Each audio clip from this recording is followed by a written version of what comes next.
Trust me, I know what I'm doing.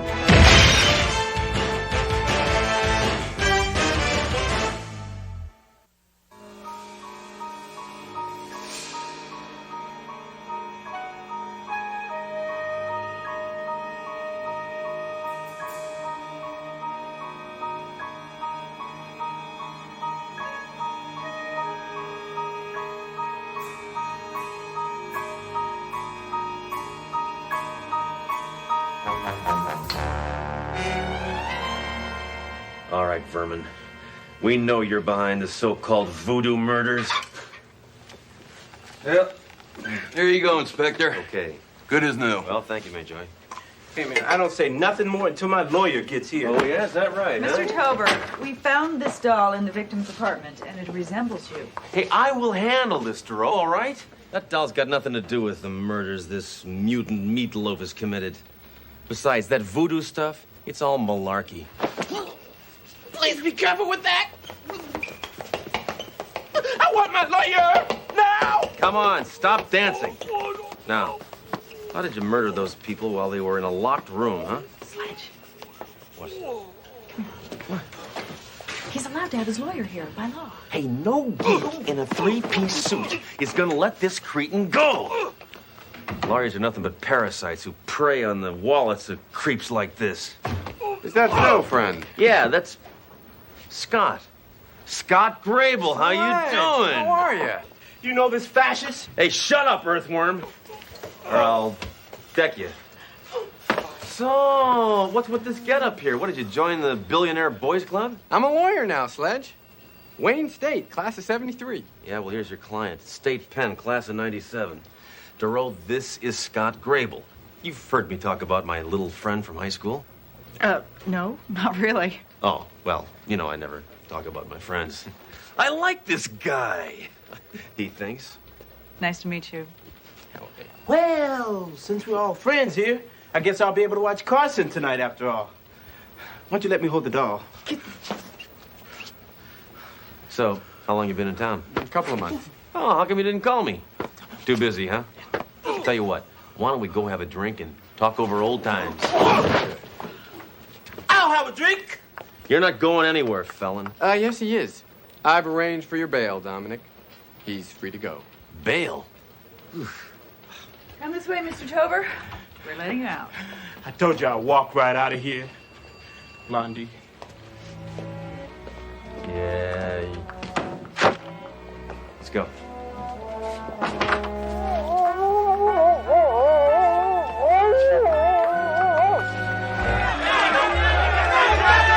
Scott stayed up all night and helped me with my biology final. He really saved my neck. But Sledge returns the favor by getting a local gang to return the steering wheel to my dad's car. Yeah, well, we were always there for each other, huh? Yep, you guys sound like you're quite a team. Yeah, brains and brawn. Yeah, that's how they describe us, too.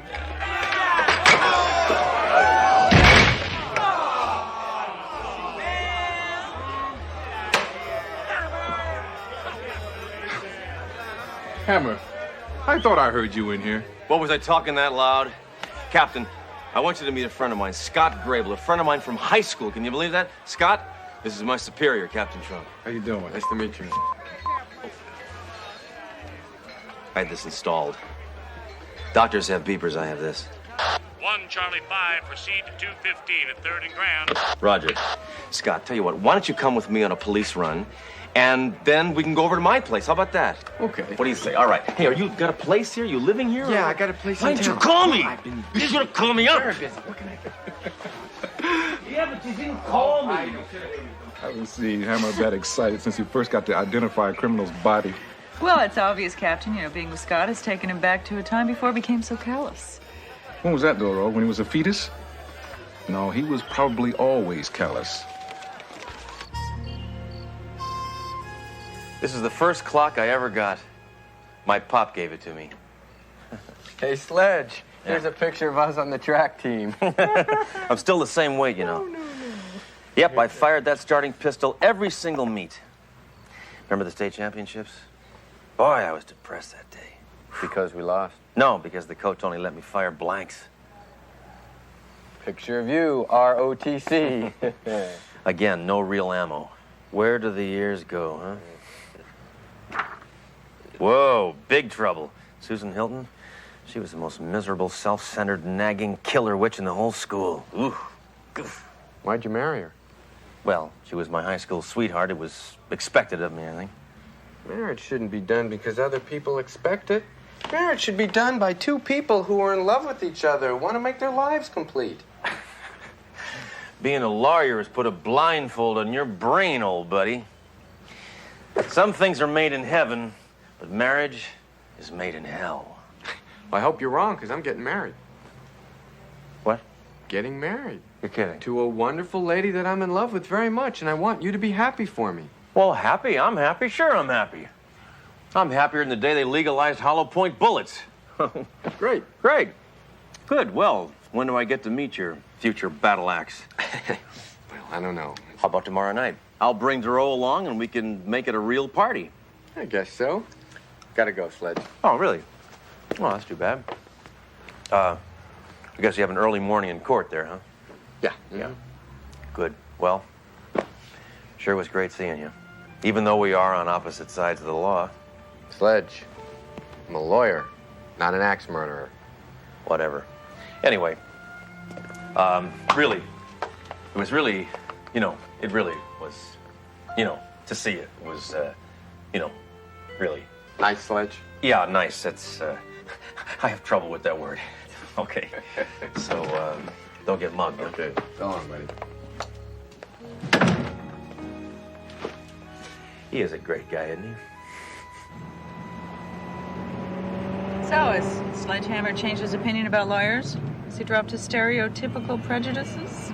Maybe a changing world, Duro, but I haven't changed one bit. I hate all lawyers. What do? They don't do anything. They don't grow anything. They don't make anything. All they do is make trouble. Your friend's a lawyer. You respect him. Put a sock in it, Duro. I'm not going to listen to your psychological bunk. Just grow up. You know, Sledge, it's obvious your relationship with a man whose values I'm are not gonna listen to diametrically this. I'm not opposed to listening to yours this. are going to rub off on you. 1 Charlie 5, proceed to 215 at 3rd and Grand. 10-4.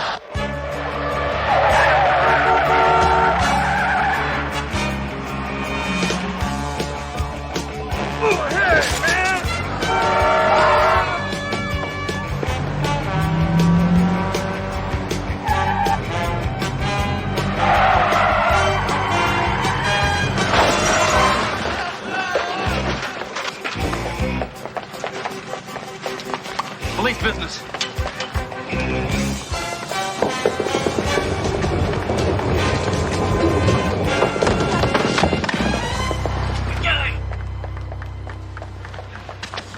All right, Furman. That was a strike. And I'm going to see to it that you rot in jail. That is, unless you get a good lawyer. And here's a very good one. Scott Grable. Oh, man, I know Grable. No, I was robbing the store so I can pay his fee. Now take me down so he can bail me out.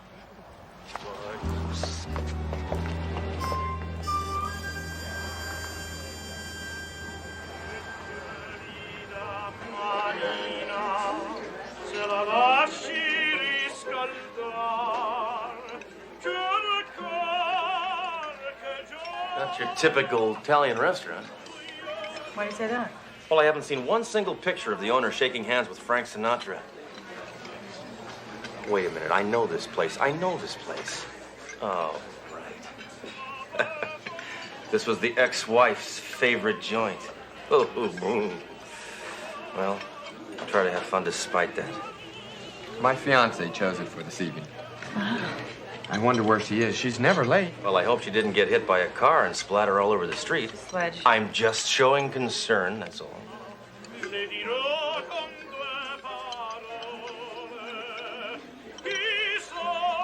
Tell me, how long have you known your future bride? Actually, that's quite an interesting story. We knew each other as teenagers. What is going on? Dory, this is my lady. That's no lady. That's my ex-wife. Your ex-wife? His ex-wife. Excuse me, I'm gonna go talk to him. Sledge? I thought running out was what brain-dead commies did. We got nothing to say to each other, dragon lady. You suckered my best friend into marrying you, and it makes me want to throw up. So how have you been? You look tired, Sledge. Too many all-night stakeouts, too much coffee, too much violence, too little affection. Hey, the same old Susie Q, huh? Trying to make my hard edges soft. Not soft, Sledge. Human. You've heard of human, haven't you? It means warm, tender. You just described a good steak. Now beat it, will you? Let's let the past be the past. We were lousy as man and wife, but maybe we can be pretty good as friends. If you're willing to be mature. Think about it. Mature, huh? How's that for mature?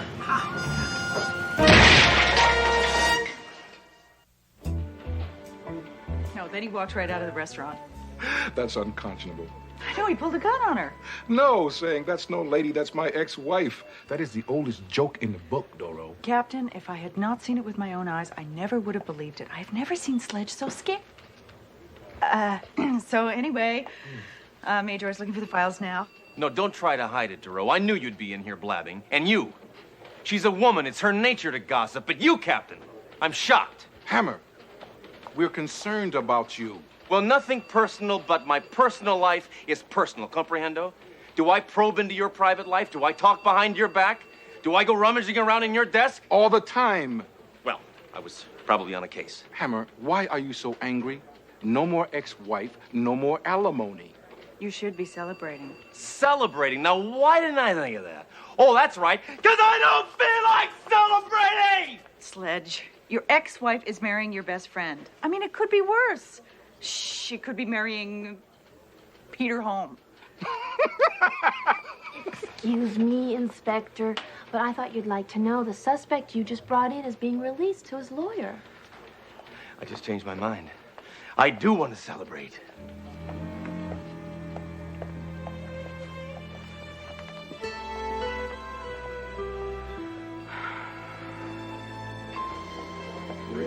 Where do you two dirtballs think you're going, huh? A couple of days ago, he was your buddy, man. What happened? I'm marrying the former love of his life. Bad move, Counselor. Come on, greaseball. You're spending the night here. He's out on bail. Well, he belongs in jail. That's not up to you. Throwing garbage back on the street? I ought to arrest you for littering. Would you two gentlemen kindly tell me what the hell is going on? Your inspector here is trying to hold my client because he still has feelings for Susan. Really? That's impossible. They can tell you. I don't have any feelings. Right? Right. Yeah. Oh, then you're not angry at me for marrying Susan? Angry? I'm ecstatic. She's your problem now, pal. And she's a problem. Then it won't be a problem for you to be best man at my wedding, right? Oh, I'd love to. Me and my real amigo here, we'll be there. Captain, if you can make it, I'd enjoy if you were there, too. Thank you! Major, release Mr. Grable's client. And the rest of you get back to work! Just put your John Hancock down there, and Mr. Talbot will be a free man.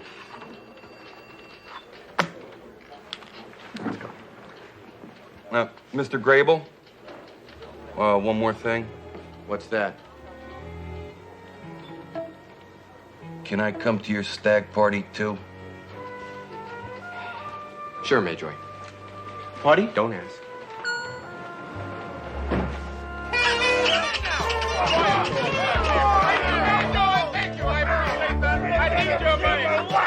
All right. A toast to Scott.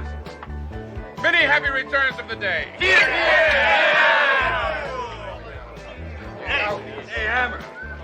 Just because there's hotshot, good-looking lawyers marrying your ex-wife doesn't mean you can't have a good time at his stag party. I'm having a great time, AJ. Oh, yeah, I could see that.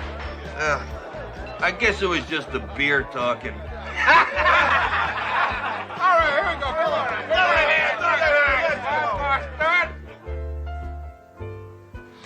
I must say, Dory, it's so ironic that Sledge pulled a gun on me in the restaurant. Why? That's what he did the night he proposed. Only then he was kidding. At least I thought he was kidding. Why did you ask me to meet you here, Susan? I want you to speak to Sledge. He really thinks a lot of you. He does? He has a funny way of showing it. Oh, he does. He's written to me about you. Would you like to hear one of his letters? Absolutely. Dear blood-sucking Leachette, enclosed, please find one post-dated alimony check. P.S. I have a new partner. She's a woman. I like her anyway. Yours in divorce, Inspector S. Hammer. What, that's it? Oh, for Sledge, that's spilling his guts. Guess you're right. Mr. Macho. You know, Sledge, he can't relate to a woman. But I found that kind of fun at first. He sort of brought out the tomboy in me.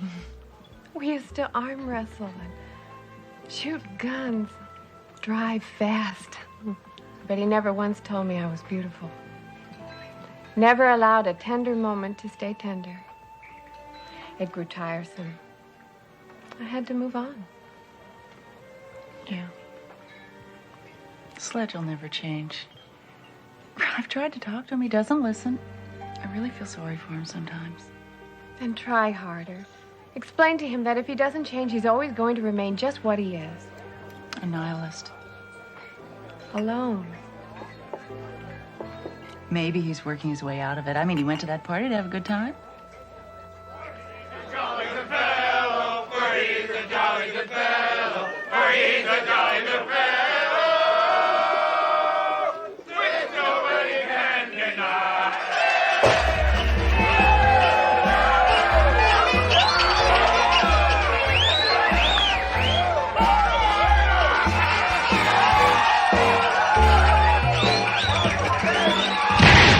That's it. Enough degradation. Hammer, what the hell are you doing? I'm taking this party downtown, Captain. You're all under arrest. Yeah? What's the charges? Ugh! Air pollution, for one. And indecent exposure. Hammer, you're not taking anyone in. You're resisting arrest, shyster. Hammer, this time you've gone too far. I forbid you to arrest anyone in this room. That's obstruction of justice, Captain. Now, everybody, hands on your heads. Let's go. Come on, come on, come on, come on, come on. Move it. Move it, move it, move it, move it, move it. All right, I'm required by law to read you your rights under the Constitution. You have the right to God, don't help me with this. You have the right to remain. You have the right to remain. If you want a lawyer, you have the right to a dime. The phones take a quarter. Whatever I can get out of you, I'll use against you. Well, I guess that pretty much covers it. Hammer, I am your superior, right? I am in charge. You work for me. How dare you arrest me? Now, you know I can't play favorites, sir. How would that reflect on me? And why didn't you call for a paddy wagon? You made us walk down the middle of the sidewalk. When I get through with you, No! I want first crack at him. Be my guest. So you feel like a big man now, do you? You abused your authority to get back at Scott because you can't handle the fact that I love him. Hey, it's not like I ruined his credit rating or anything. Oh, go ahead. Make a joke, but it's not funny. Neither are you. You're pathetic. Hey, I don't have to take this nagging anymore. I'm not married to you anymore. Tell it to your gun. I think I will. See? It's right there. That's it. That's the, with the... Right. You don't need to listen to anybody. Sledgehammer has all the answers. Oh, come on. I dumped you years ago. No! I dumped you. And it's the smartest thing I ever did. Get out of my life, woman. I will. But I'm going out with a bang. I better look for a new best man. Sledge, you've got to let this go. But my jaw really hurts. Not your jaw. Susan. I already did. I got divorce papers to prove it. You're being really selfish. I think you should just be happy for them. I don't believe this. Two people who have been a major part of my life are ripping my guts out, and you want me to smile about it? It's not what I meant. Look, Jerome. Now with Scott and Susan gone, that's two more people who have found each other. All I ever find is clues. For the first time in my life, I'm starting to think that maybe I'm going to spend the rest of my life alone. Here I'll be a 70-year-old man, alone, unable to shoot my gun, unable to shoot my gun. You got me? Yeah, right. You'll leave, too. Not if you don't want me to. Sledge, let me into your life. Come on, beat it, Jerome. You know, the best thing you could do right now is to go to that wedding. It might give you a slice of real life. I'd rather be dead. I'm afraid you already are.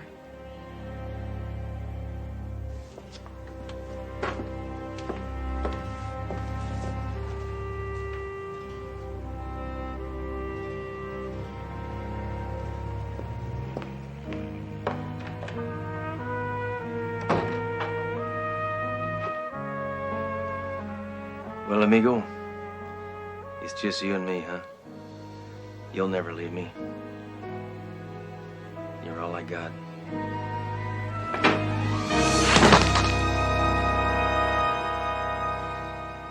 If there's anyone present who believes that this marriage should not take place, speak now or forever hold your peace.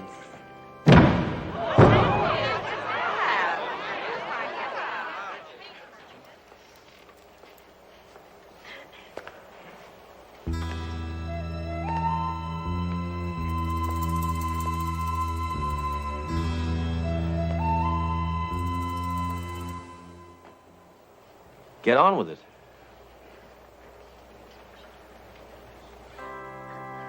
Do you, Susan, take this man to be your lawful wedded husband, to love, to honor? You made the right decision. I guess so. You all right? Look like you're limping. I decided to show a little respect for once. To church. I'm not wearing my gun. In what God has put together, let no man. You know, your lucky trunk understood what you were going through. Otherwise, he would have pressed charges for your abuse of authority at that stag party. Duro, since I went to that wedding, I've come to kind of a realization. I've given this a lot of thought. I don't want to live my life alone. I want a living, breathing human being to share my life with. The good times and the bad. So,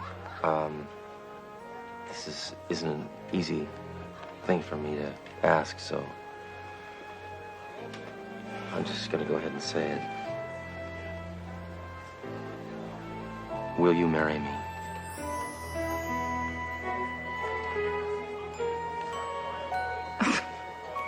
Are you serious? No.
Hey, Hammer, how's your aim today?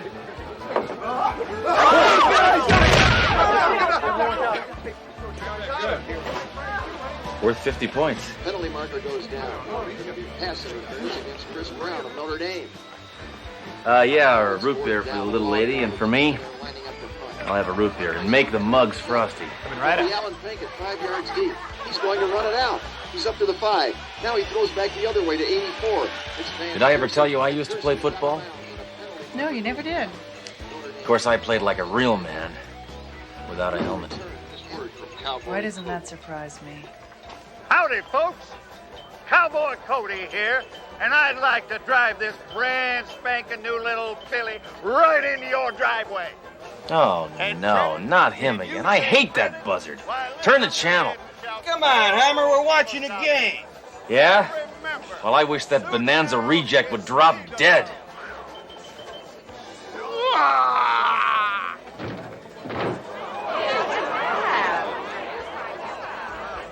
God, Hammer doesn't even need a gun anymore. Yeah. He can kill with his thoughts. I couldn't have. Did I? No, no way. Did I? Oh, Hammer, relax.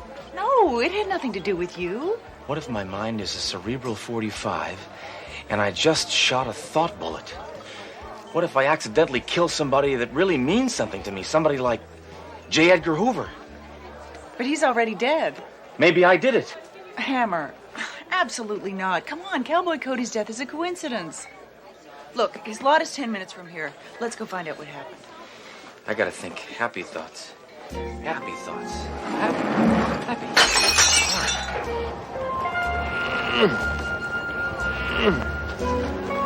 What's wrong, Blades? Didn't want him to die with his boots on? No, I want his boots. These babies are real snakeskin. You're a real ghoul, you know that, Blades? Thank you, I enjoy my work. Any idea what he died of? I don't know. Swollen feet? Looked to me like he was in perfect health. Yeah, they usually do when they're alive. Okay, guys, load them up.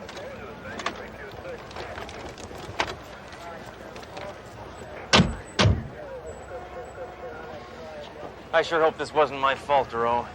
Because a mind is a terrible thing to waste somebody with. He wasn't even a criminal. All he did was sell cheaply built lemons to unsuspecting people at loan shark interest rates. That's not against the law.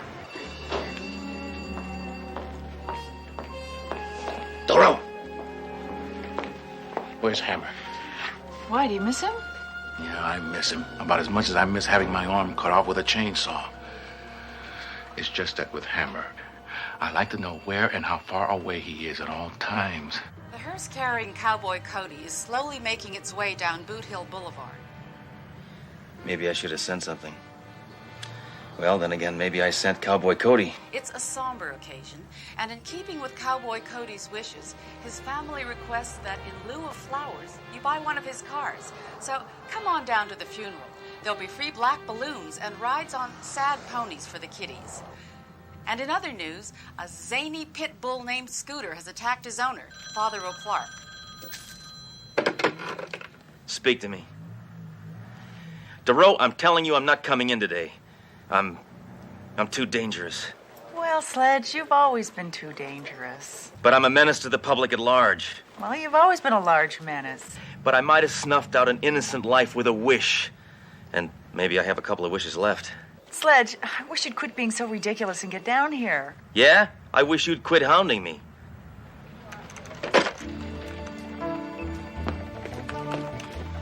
Okay, Duro, I'm here. Happy? Right, Sledge. I just want to prove to you that Cowboy Cody's death wasn't your fault. Big-time car dealers die all the time. Of course. Do you know how many times I've wished those guys would drop dead? Sledge, it's a high-pressure job. It's a lot of stress. It's bound to take a toll on your health. All right, look. Car dealers who've died in the last year. 5. See? You're right.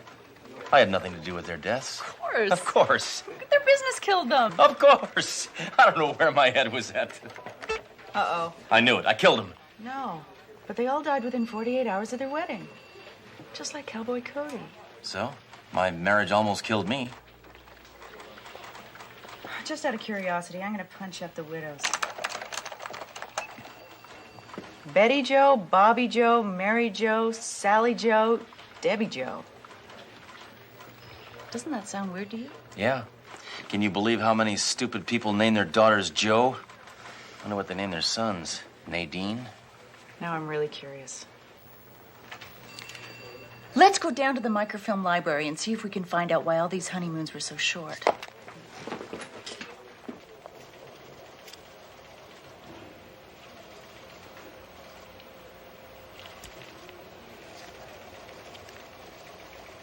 Oh, fudge.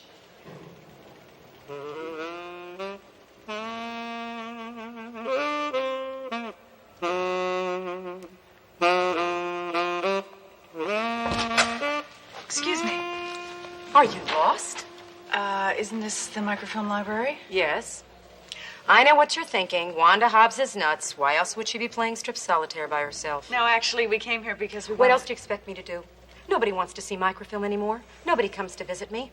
I'm alone here. Day after day, year after year, alone, all by myself. So I play strip solitaire. Now, is that so bad? No. No.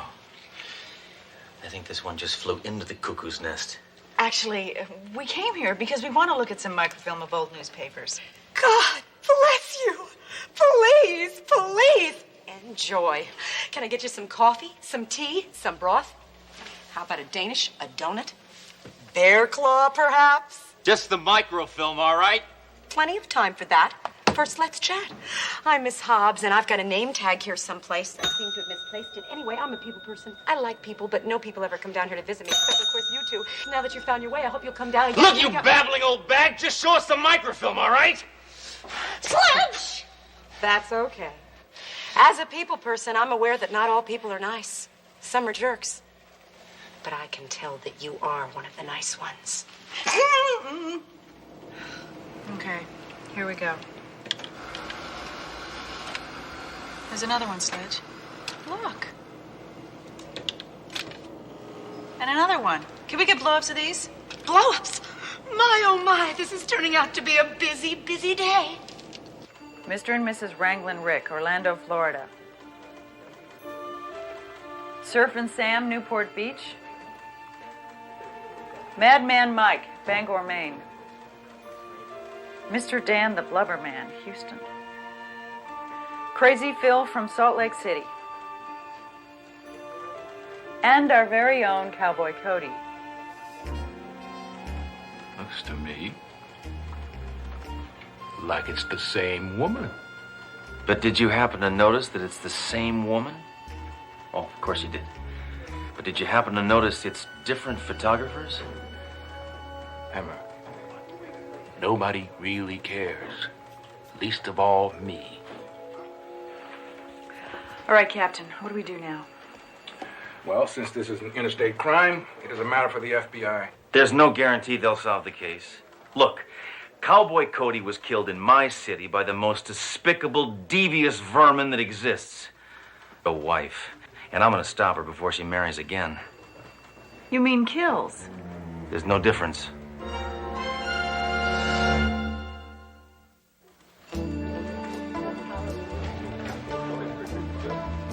Are you positive? You did a thorough job? You sure you weren't whiffing some formaldehyde? This weirdo coroner doesn't know the difference between a corpse and a cowboy boot.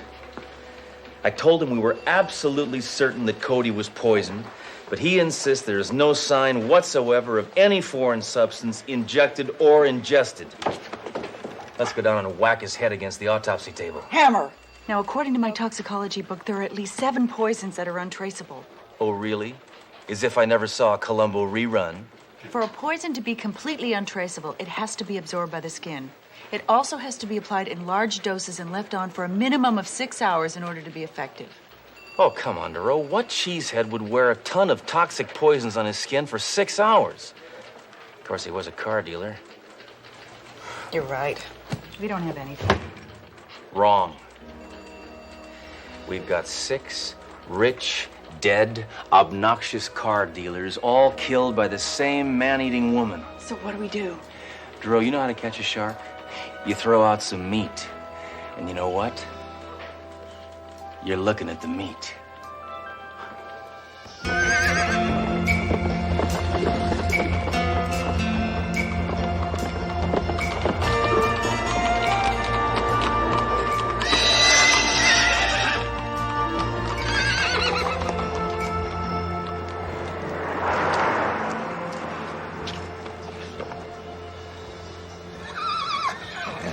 G'day. Howdy, sir. See anything you like? Sure do, mate. I like everything. Name's Crocodile Bruce. I'm the biggest car dealer in the entire outback, down under, over easy. And I'm looking to add this lot to me herd. You mean you're gonna buy the whole dealership? That I do, mate. You take cash.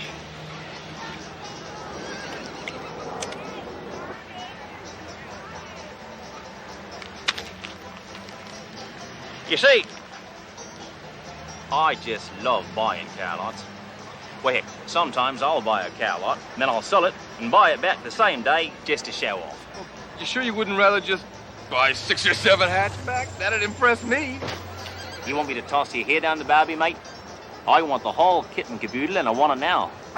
You caught us at a bad time. The owner just recently passed away. Why are you talking like that? You're breaking my windpipe in half. Okay. Sorry. Being rich and powerful makes a man forget his own strength. Anyway, Cowboy Cody's widow owns this place now. And she's leaving town day after tomorrow. Where is the little koala now? Well, she's in mourning. Oh. Well, then, just have her call me in the afternoon.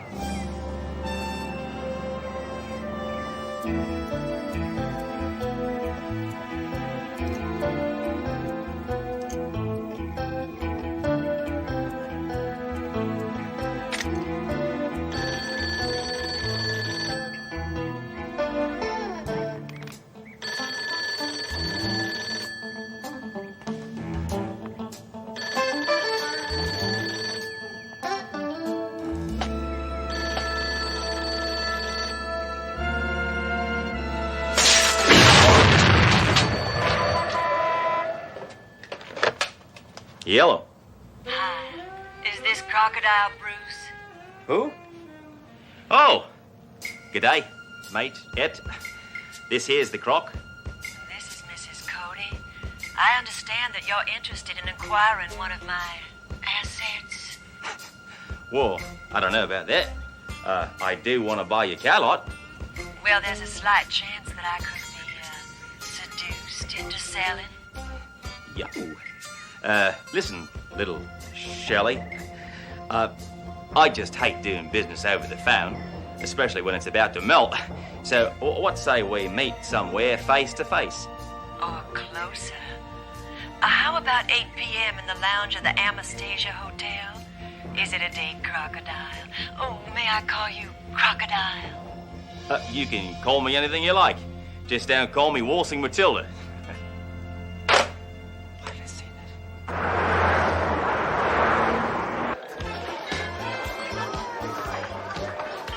It's been 20 minutes. I'm afraid this bimbo is a no-show. Sledge, give her a little longer.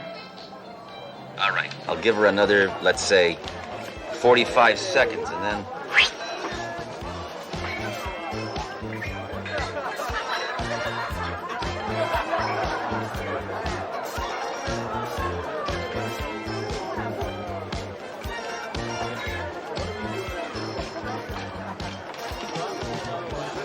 Crocodile Bruce, I presume. Sorry. Just blowing a little water up my nose. No big deal. G'day. Sit down. Take a load off. I like your hat. My dad gave it to me when I was just a baby. Took me 30 years to grow into it. Can I get you a drink? Yes, please, champagne. Mate, your best champagne and 2 frosty mugs. I didn't get your name. I didn't throw it. Can't believe she said that. You know, Croc, I keep pretty close tabs on the retail auto business. And I don't believe I've ever heard of you. Well, I guess you just got small ears. You see, I'm what's known as a flamboyant zillionaire. Kind of like, you ever had a Howard Hughes? Certainly. You ever had a J. Paul Getty? Of course. All right. What about Carl Lafont? Sorry, no. Well, I'm just like him, only a couple of $zillion richer. How's he on the phone, mate? He's looking at you. Hey, what are you lot looking at?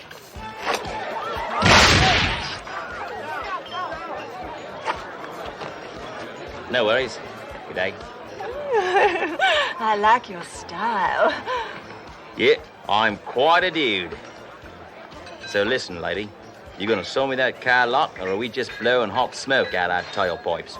May I suggest we go up to my suite and indulge in some heavy bargaining? You don't have to tend me hide, Clyde. I'm right behind you. Duro, I think I'm just about to toss another whip on the babby.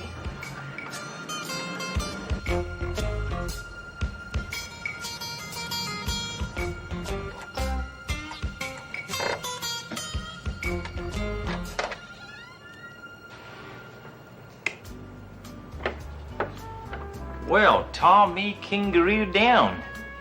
This is some sweet. Sweetie? It suits me. You live here, do you? It's a place to hang my lingerie. How come you're not hanging your hide at Cowboy Cody's? Oh, I couldn't. Too many memories. Yeah. I guess after 2 days of marriage, you gotta have, what, one, maybe 1.5 golden moments? Oh, you'd be surprised. Why don't you make yourself comfortable while I slip into something a little more businesslike?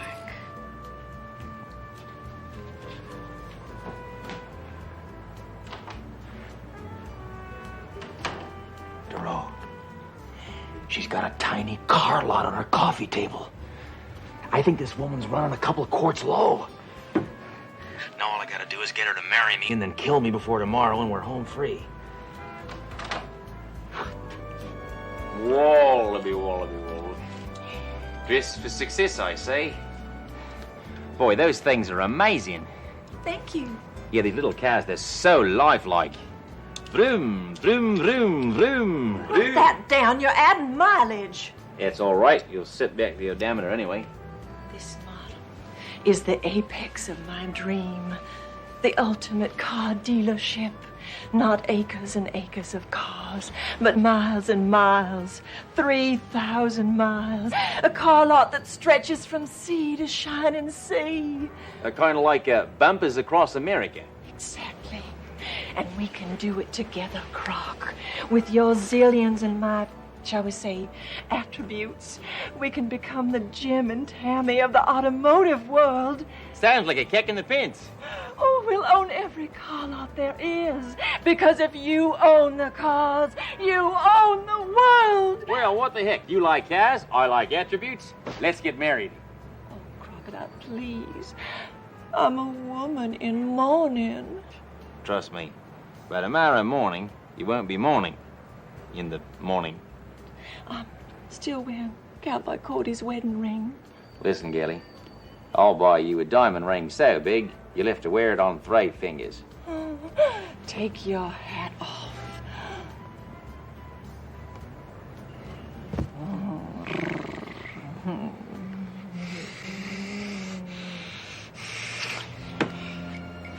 What's wrong? You're wrong. But I thought we were going like 2 dingoes and a flat rock. The only thing that's going is you. And I mean out that door now! I haven't felt this bad since me boomerang wouldn't come back. I'm telling you, Duro, it was not my fault. Maybe you're a lousy kisser. Hey, I know how to kiss. I even use my lips. Now, I think this woman wants nothing to do with men for a long, long time. Wrong again, Hammer. Look who just got married. That's incredible. What is this woman insane? She turned me down for him? Look at his nose. He looks like an anteater. Well, I guess you just weren't man enough for her, Hammer. What happened, Hammer? Your ego let you down? I hate to break up this man-to-man talk, but if we don't do something, she's going to kill another car dealer. So what? He's a bow wow. I'm 10 times better looking than that clown. I mean, you believe this toupee? Come on! Wait a minute. Toupee.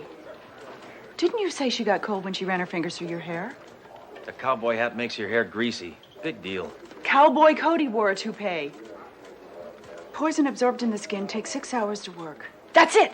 She put poison in the glue. She poisoned his toupee? Come on, Hammer. We gotta save his scalp. I don't know. He did bruise my ego. Go, Hammer, before I bruise you.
Isn't that sweet? My ex-wife wouldn't even touch my rug. Oh, I adore toupees. I just love what they do to a man. Well, let me just put that rascal on. Oh, no, no, my sweet, my love, my life. Allow me. Trust me, I know what I'm doing.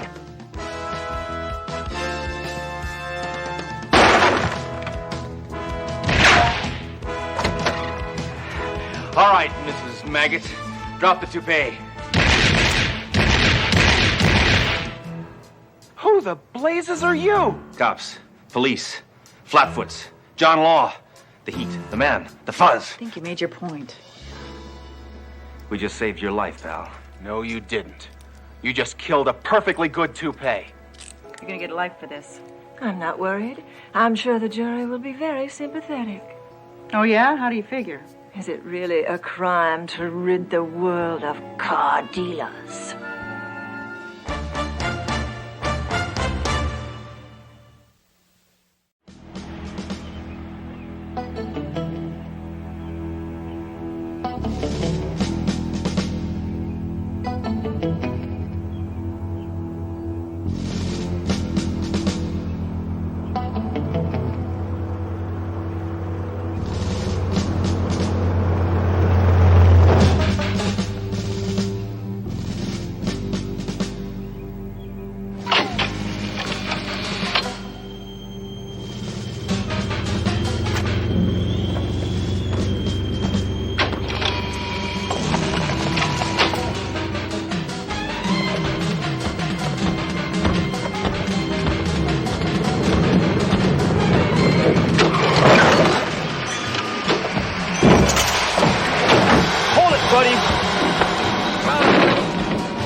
Listen up. These red pens indicate the trail of the hooded hood.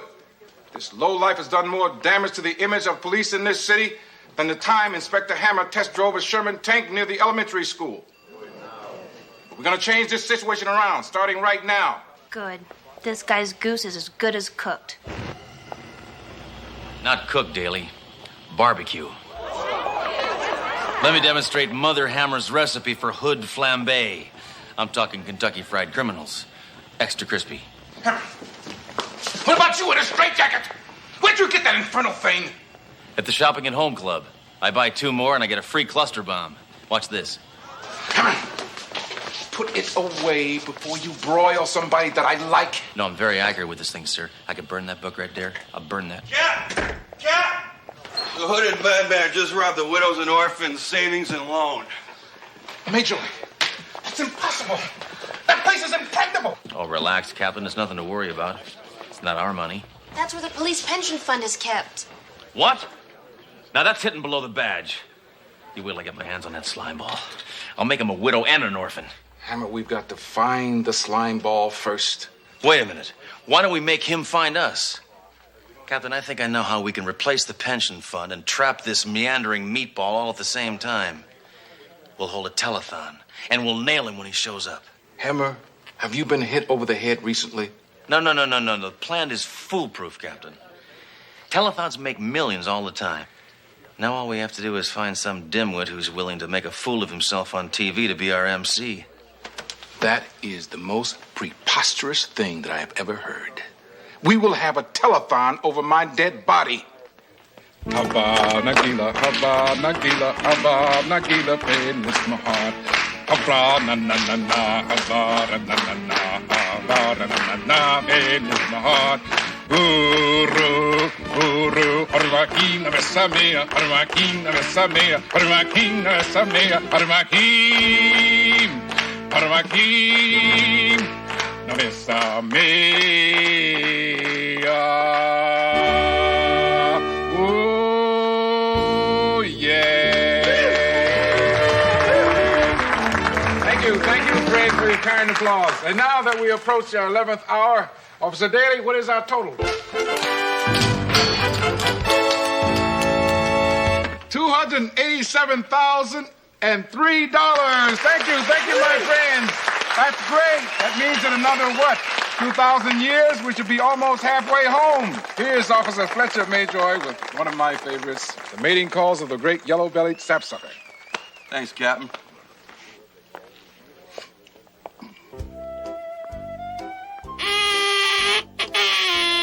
It's touching, isn't it, Duro? The way the American public is willing to give until it hurts if you just trot out any dumb old cause and a few dozen rotten acts. You really think the hooded hood's gonna show up? What? Absolutely. But not till there's more money in the kitty. No, we got a long wait ahead of us.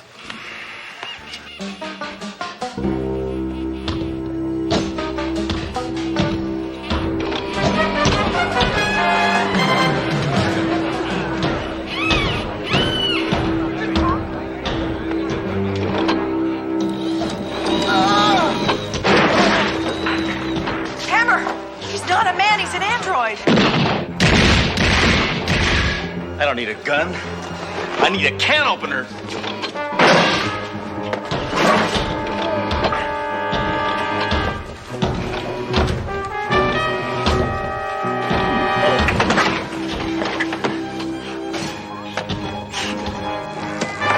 This cat ham's trying to slip away. Now I know why I hate disarmament. What is that? Look at that. The thing knew it was trapped, so it simply disconnected its arm. Ingenious. Look, any luck in finding a connection between the android and the scientific community? Well, according to the National Institute of Technological Innovations, or NIFTY, there are over 100 labs involved in android research. Unfortunately, they don't have anything that works. Now, here's a list of what I thought most probable, sir.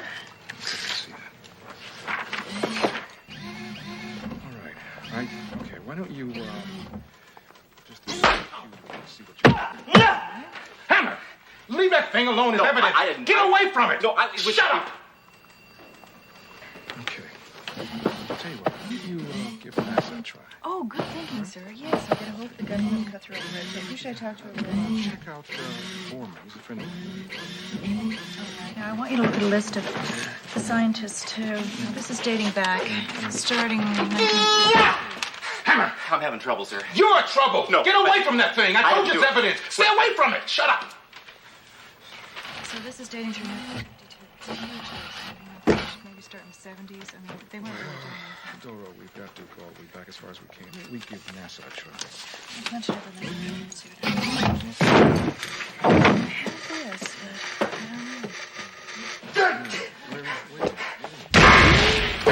What the hell are you doing? Well, this is just finding the clue we've been looking for all along, sir. Androids are us. Better check it out.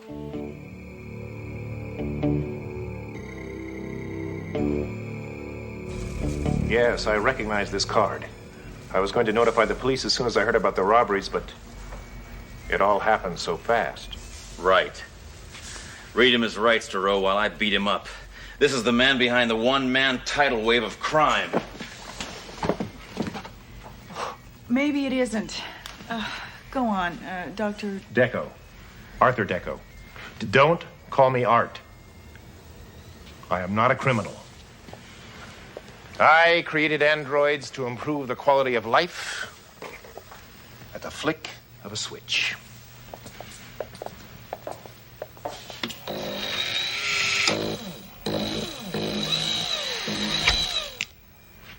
This one performs a humanitarian purpose. Miss Duro, would you please turn on the TV?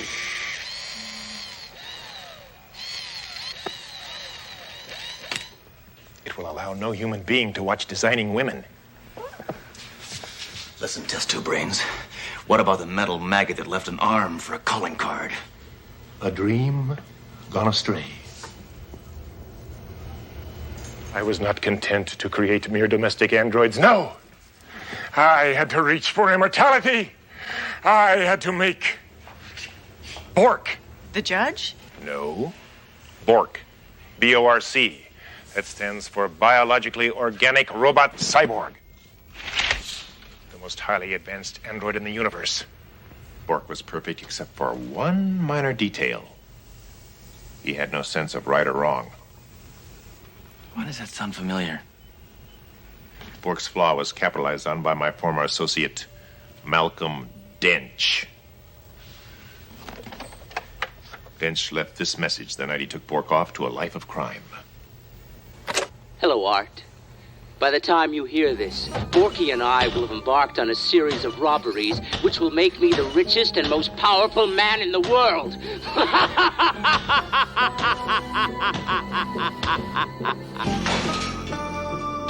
How's he gonna become Bill Cosby?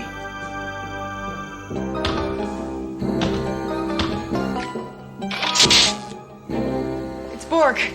He's returned. He's come for a new arm. Don't steal, Borky. I'll give you a hand.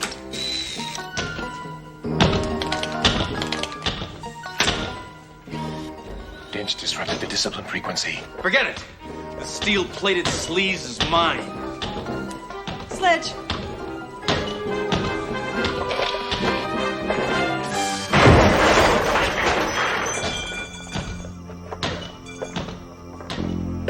Sledge. Sledge. Doctor, he's dead.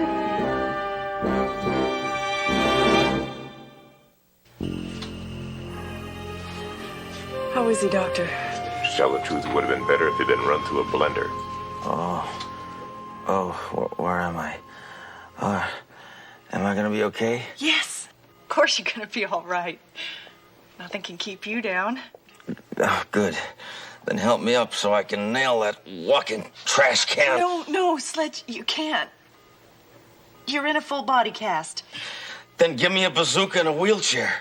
I'll show you even shut-ins can kill. No. Shh, be quiet. It's the only way you can heal yourself. Detective Duro, perhaps you'd like to call Hammer's insurance company while there's still time to raise the coverage. I'm gonna go buy you a teddy bear in the gift shop. Hammer, there's an alternative to your critical condition. No, forget it. No, the nurse already tried to talk me into euthanasia. I'm not buying it. It doesn't have a money-back guarantee. I have a theory that I can link android cybernetics to the central nervous system of a human being. It's never been tried, but if it works... If it works? It could give you the strength to defeat Bork. If it doesn't work? You'll die the most agonizing, horrible death known to mankind. I can live with that. Let's do it. My boy.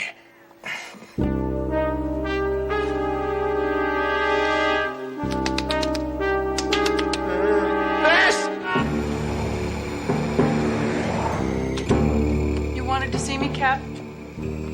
Captain? Thoreau, This android crime wave goes on and on and on. There's not a damn thing I can do about it. I feel like a failure, Doro. Don't, Captain. We'll catch this creature, I'm sure of it. Well, it better be soon, Doro. You know, maybe it's the insane quality of this whole thing, but I actually feel myself missing Hammer. Really? Yeah, I mean, if he walked through that door right now, I'd be glad to see him. What am I saying?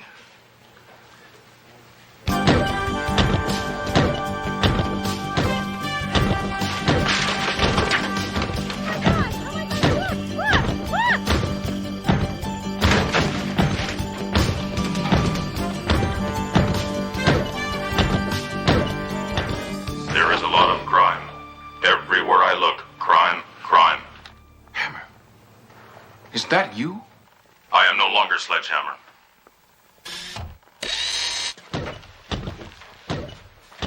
What have they done to you? I am now Hammeroid. Doro, would you like a seat?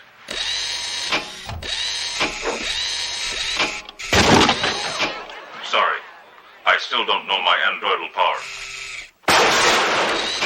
Window out. Needs to be fixed.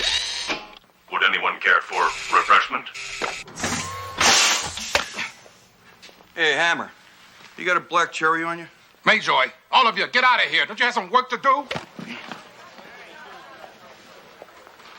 Hammer, why'd you do it? To defeat Bork, I have the power of 500 locomotives.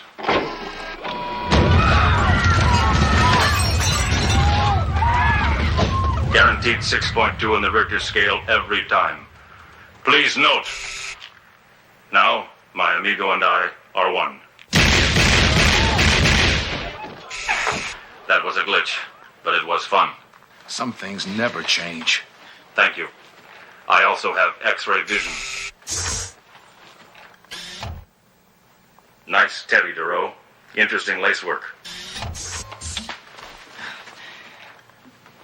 You're not human anymore. You're a heartless, thoughtless thing without a soul. But I have AM and FM radio. Enough, Hammer. I don't want a walking entertainment center. I want something that's going to stop Bork. Then please follow me, sir.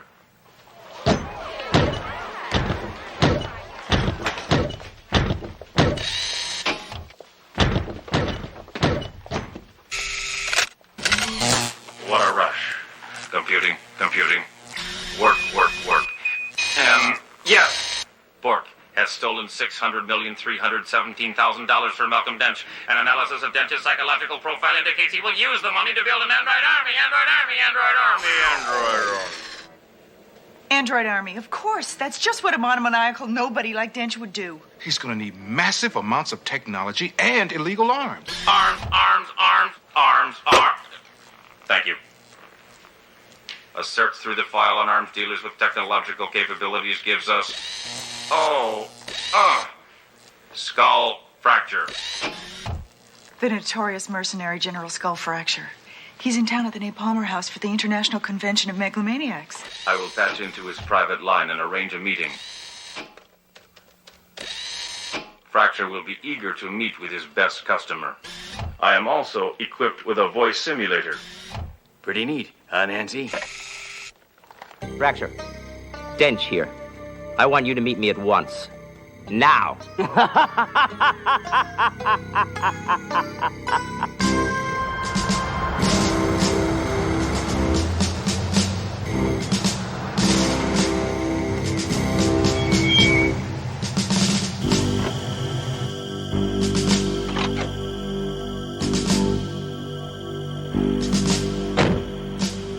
General Fracture. Where's Dench? I was hoping you'd tell me. Tell you. Been set up on. Drop your gun, or there will be trouble. Who are you? What are you? I will ask the questions. You will answer. Otherwise, I will be forced to compress you into a tight-tack. Sledge, what are you doing to him? Trust me, I am cognizant of what I am doing. I am regressing his mind to age 3. Now, where is Dench? I want a cookie. Thoreau, do you have such an item? No. I want a cookie. I want a cookie. Thoreau, see if you have anything that is cookie-like in appearance. Got a compact. Adequate. Now, there is your cookie. Now, where is Dench? Coconut. More cookie.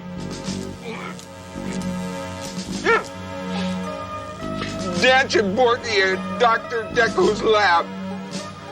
You thought that'd be the last place you'd look, you meanie? Let us proceed, Thoreau. We have circuitry, malfunction, circuitry, malfunction, circuitry, now, whoa. Oh, Sledge. What's wrong with me? Oh, Sledge, I don't know. I never took a shop course. Thank heavens Captain Trunk told me where to find you. Hammer ran off before I could warn him. Warn him about what? That his body might reject his robotic components. It's happening now. If his armor and electronic devices are not removed at once, he's going to die. No, take everything off, hurry! Leave me alone, Thoreau. Bork and Dench are still out there, and I want them.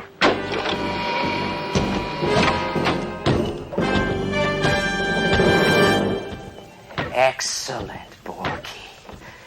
Soon my first battalion of terror androids will be complete, and the world will be mine. Right? I love you. Not now. Work. Time to pack up and haul burrow. Some crazy half-android cop knows you're here. Let him come. We're ready, aren't we, Borky? I love you. I honestly love you. Not now. Now I want you in a fighting mode. Kill, kill, kill, kill.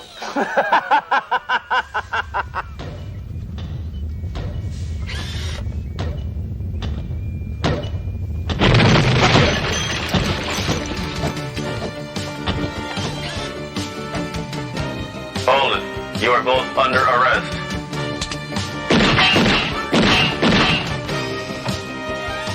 You handle him.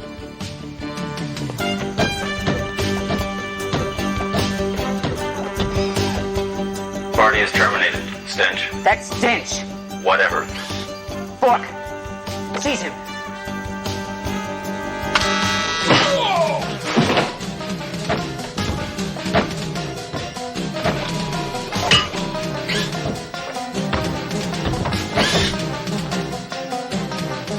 My turn, creep.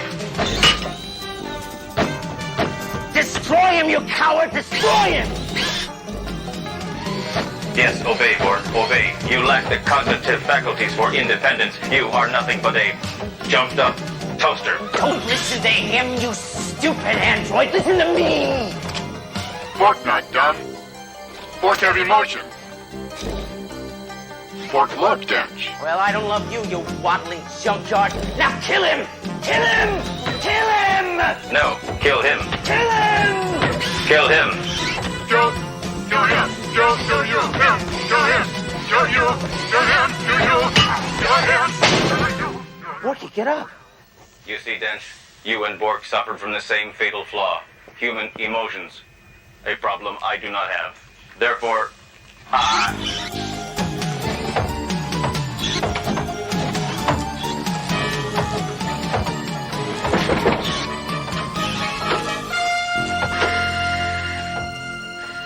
Freeze, Dench, it's over.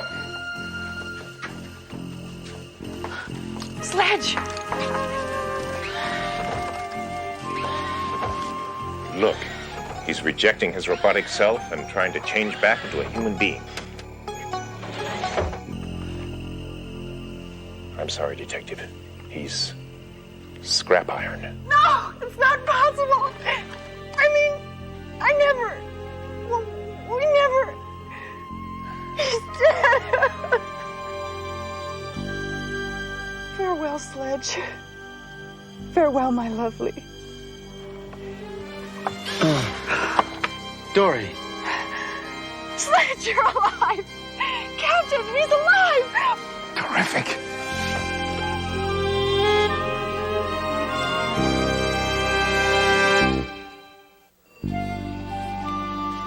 Hammer was lucky. It wasn't designed that way, but I was able to convert his armored cybernetic shell into a super healing body cast. He is now completely well.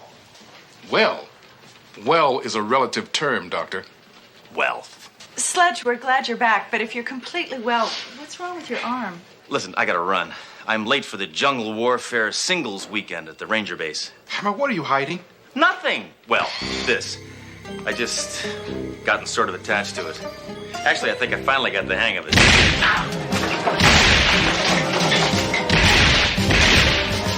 Sledge! Stop! You're scaring him. I'm only human.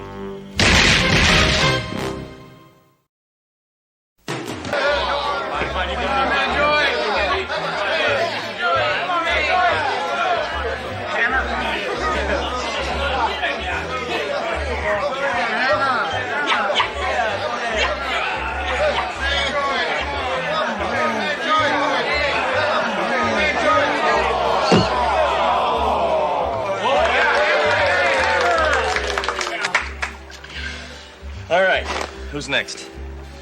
How about you, Duro? No thanks, Sledge. I don't really feel like arm wrestling. Ah, come on, I won't even use my gun. No. I think I'll just go home. So, what, want to go bowling? How about some pool? Duro, we're partners, and we're supposed to act like buddies. Now, the only way I know how to act like buddies is to go bowling, or play pool, or arm wrestle, or shoot guns. You want to shoot guns? I don't feel like being a buddy tonight. You don't want to shoot guns? Women. Can't live with them. Can't live with them. Oh, Hammer, Doro, this is Lionel Dashman. The Lionel Dashman? Please. Just call me Dash. Call me Dory. Call me irresponsible. Mr. Dashman is a special operative from Interpol. Oh, that's one of those countries in Europe, isn't it? Sledge, Dash is the top anti-terrorist in the world. I'm well acquainted with your exploits due to my own anti-terrorist investigations. Yeah. Well, Captain, what are we doing here besides talking about what a great guy Dish is? Dash. Ah. Now, at the present time, I'm on the trail of an international terrorist known only as the Pelican. The Pelican? Shut up, Hammer. Yeah, but I mean, the Pelican? Thank you, Captain. My contacts have informed me that the Pelican plans to assassinate the Archbishop of Costa Pobre tomorrow night. Most probably as he makes a speech at the Commander Hotel. It's my duty to stop him. Now, this is all we know about what he looks like. There's nothing there. Correct. We have absolutely no idea what he looks like. All right, listen up. Effective immediately, Agent Dashman is in charge of security for the Archbishop's speech. That means he is calling the shots, Hammer. We are working for him. Is that clear? Yeah, well, that's good. So, what's your big plan, Mansour? Well, first, I thought we'd examine a mock-up of the hotel banquet room.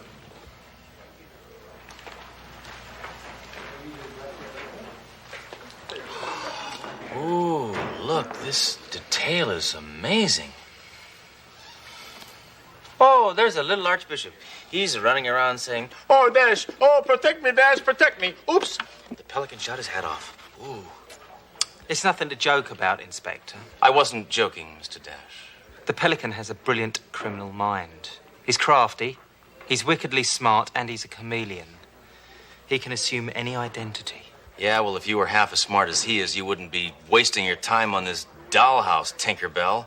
You'd be down there at the hotel checking it out in person. Sledge, I'm sure Dash is much more experienced in these matters than you. No, the Inspector has a point. No, I don't. Yes, you do. Detective Duro, I'd be very grateful if you would personally assist me on an inspection of the hotel facilities. I don't mind if I do. Well, I do mind if you do. You do? I don't. I do. I think it would be far more productive if you were to stay here at the precinct. And then I would be effectively doing nothing. I know.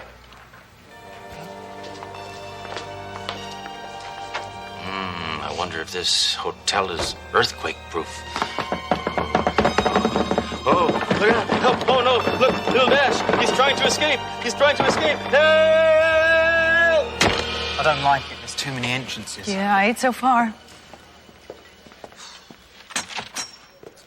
We'll seal off 7, leaving just one way in and out of this room. Well, what about checking out the Archbishop's room? Terrorists tend not to strike in private rooms. Their actions always take place in public, I'm afraid. Right. Well, I still think we should get a set of master keys so that we have access to the rooms and the storage areas and the closets. Your intelligence is matched only by your beauty. Thank you for noticing. Shall we check outside? So anyway, my dad was against me being a cop. Thought I'd lose my femininity. Sorry. You could be a coal miner and not lose your femininity. You know, when you look at me like that, it makes me hear thunder.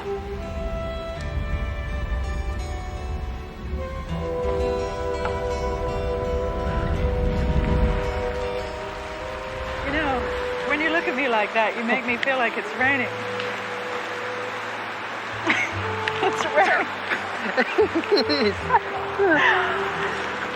Perhaps we should discuss this somewhere where it's a little drier. Oh, I don't know. You look particularly wonderful when you're wet. Really? Thank you.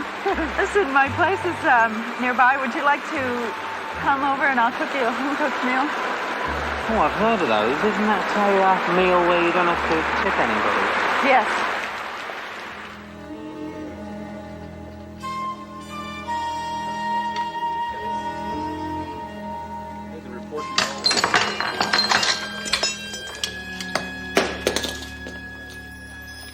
Hammer, what are you doing? Nothing. I tell you, Captain, that Dash is trash. I can't believe that Dory didn't smell that fertilizer he was feeding her. Ah, do I detect a note of jealousy from Mr. I don't feel anything, Hammer? Huh? You know what I say to that? I say, ha! Me, jealous of that donut hole? In my whole life, I've been jealous of one man only. Custer. Excuse me, Captain. I've just gotten a report of a dead body being pulled out of the river. Thank you. A dead body? Now, there's something I can sink my teeth into. I'll go check it out. Hammer, you're already on the Archbishop's security detail. Yeah, I can do 2 things at once. You can't even do one thing at once. Come on, Captain. You know dead bodies are my life. All right. If it'll get you out of my face, take off.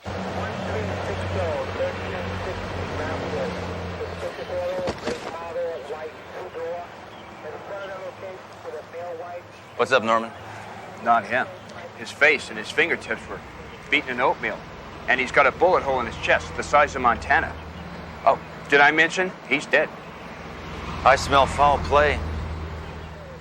I wouldn't do that, Hammer. This one's really disgusting. If I wasn't a coroner, I'd be sick. Norman, being a coroner already means you're sick. The only way we're going to ID this one is through dental records, and that could take a while. I suspect he's a foreigner. All his clothes carry European labels. So what? All my clothes have foreign labels. Taiwan.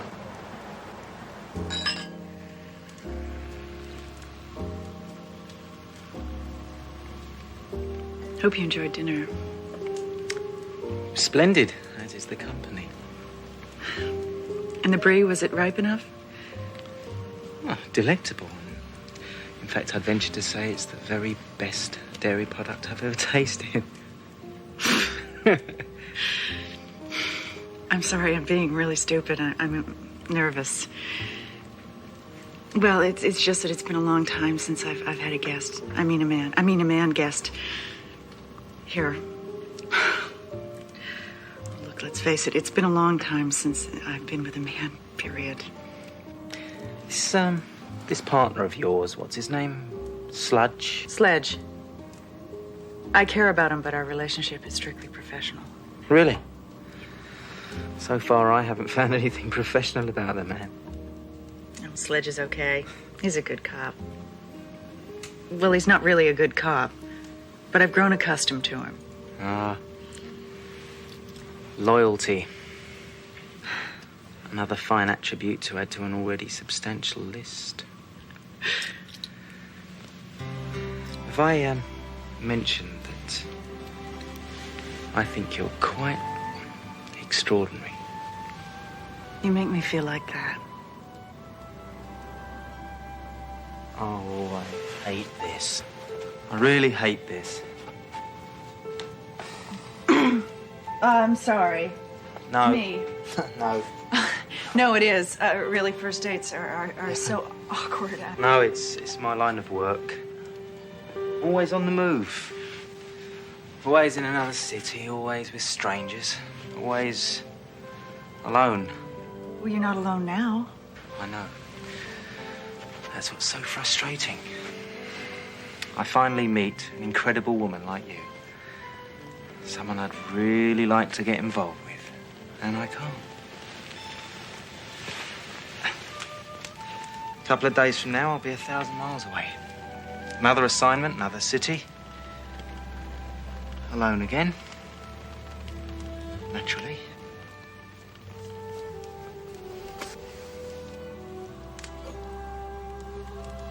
I understand, Ash. It's not often that two people like us meet.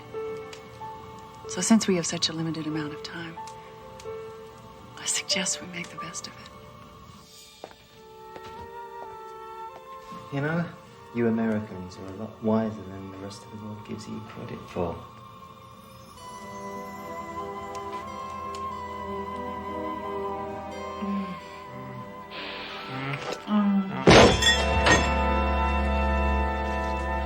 What the hell are you doing? Well, I heard a noise and I thought you might be in trouble.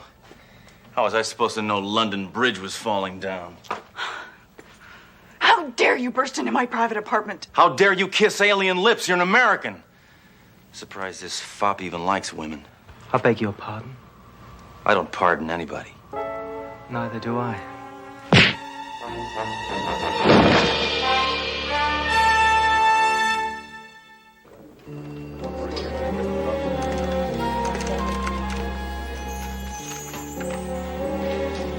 You're not still upset about that little incident last night, are you?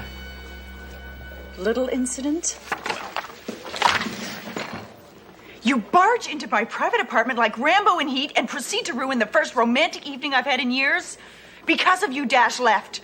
How dare you interfere with my personal life? Come on, DeRoe. You're not supposed to get involved with people you work with. Besides, you gotta be suspicious of somebody who's so perfect. Maybe he's married. Think about it. Oh, is that so? Well, why don't we just retrieve his files and both of us will find out. Fine. Fine. Lionel Dashman, age 36. Single. Instrumental in averting coup. Single-handedly prevented terrorist bomb attack. Received total of 16 citations for heroism. So he got lucky once. Big deal. Further information classified. No access. Ah, yes. I can break that code.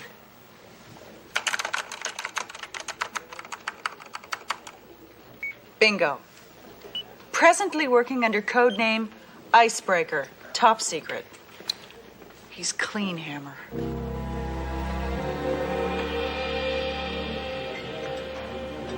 You're late, Inspector Hammer. I was busy doing something important. Oh, and what exactly do you consider to be important? Breaking down doors and destroying the personal lives of those closest to you? Yeah, that's always at the top of my list. So, what do you say I destroy your face? Sledge, whose face did you destroy last night? It was a sucker punch. Yes, I did indeed punch a sucker. Would somebody mind explaining to me what this attempted witty banter is all about? Nothing, Captain. Well, then, let's get on with this, please. All right, I want one last thorough search. The Pelican may have planted a bomb anywhere. I want you to check every seat, every curtain, every nook and every cranny. What has this case got to do with English muffins? Shh. Hammer, start at the podium. Captain, check over that side. Doro, over there. I'm going out to check on the others, okay? Right, let's go! Where?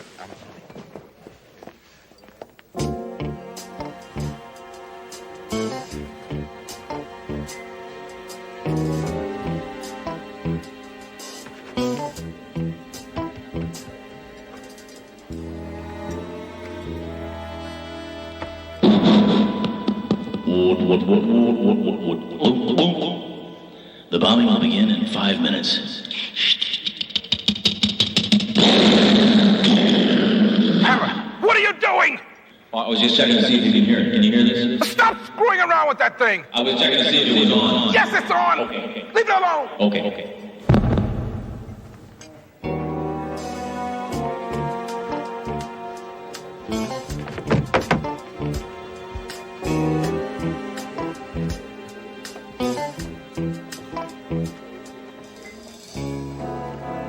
Inspector Hammer?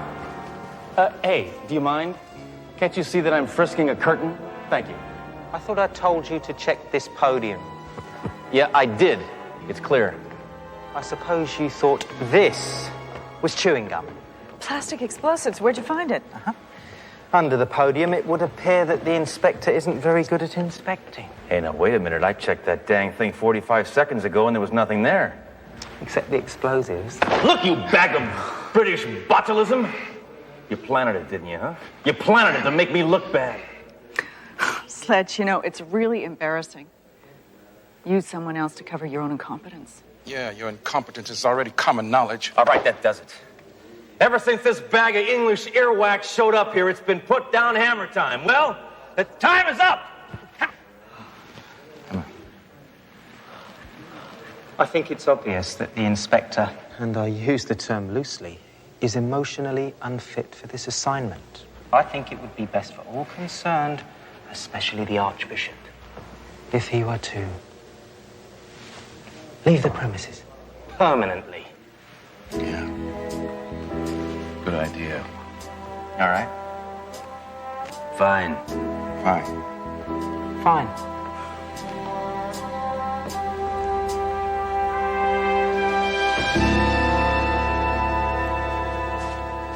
They can't treat me like this.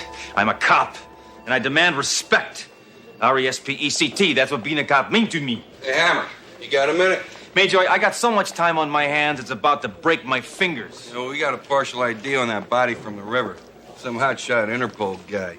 They wouldn't release his real name. Most of it would give us was his current code name, Icebreaker. What's that tell us? I don't know, that he's a dead Eskimo? I don't know. Wait a minute, Icebreaker. That's Dash's code name. But if this is Dash and Dash is dead, then who's... I don't know. Yes, I do. The Pelican. Dash, I haven't had a chance to talk to you. I wanted to apologize for last night. It was really stupid. Yeah, Hammer bursting in like that wasn't exactly my idea of an icebreaker. Do you think it's safe to say that out loud? I didn't know idea was a bad word. Icebreaker. I'm sorry. I found out. Found out what?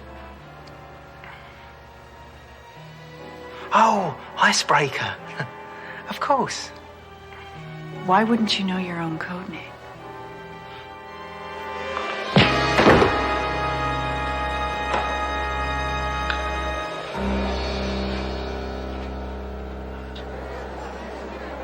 Ladies and gentlemen, will you please take your seats? The Archbishop will be arriving momentarily. Hammer, what the hell are you doing here? I'm gonna stop Dash from killing the Archbishop. Dash? Why would Dash want to do that? Because Dash is not Dash. Dash is dead. What? The body that was found in the river was identified as Lionel Dashman. This Dash is not the real Dash. This Dash is really the Pelican. Now, where's that dirty bird? I got some wings to clip. The last time I saw him, he was with Doro.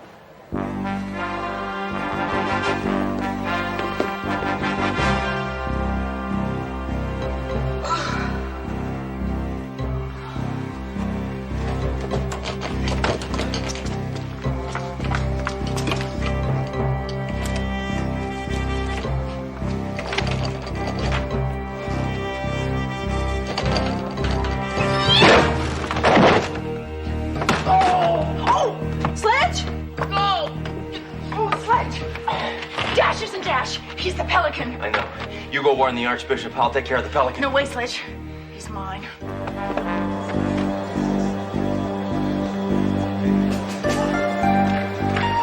Ladies and gentlemen, it's my pleasure to introduce the Archbishop of Costa Pobre.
You lying creep. Or I'll blow your miserable brains out of your worthless head. Dory, I know this looks bad, but I can explain. I was so starved for affection, I actually believed you cared for me. No. You gotta believe me. I'm deeply in love with you. You're lying. No. For the first time in my life, I'm telling the truth. Okay, right. I'm not perfect. I've got my vices like everyone else. I just happen to kill people for enormous sums of money. But after meeting you, I decided that this would be my last job. Because I wanted to start a new life with you. So please, darling, help me escape.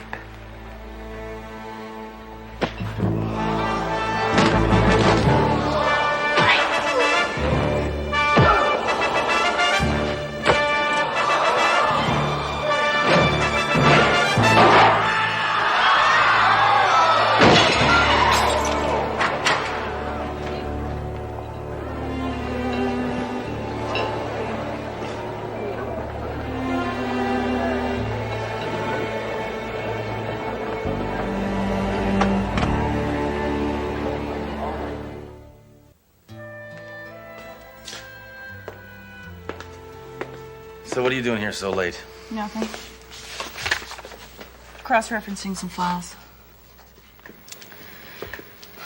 Suppose you're here to gloat, right? Okay, go ahead, say it. You were right and I was wrong. Oh, go on, rub it in.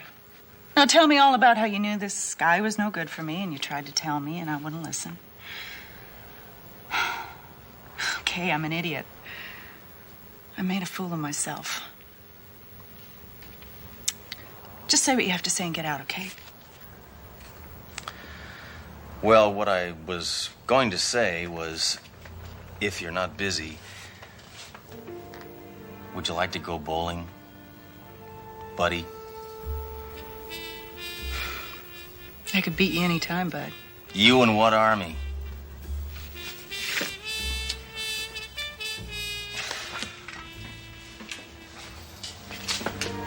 Isn't so bad.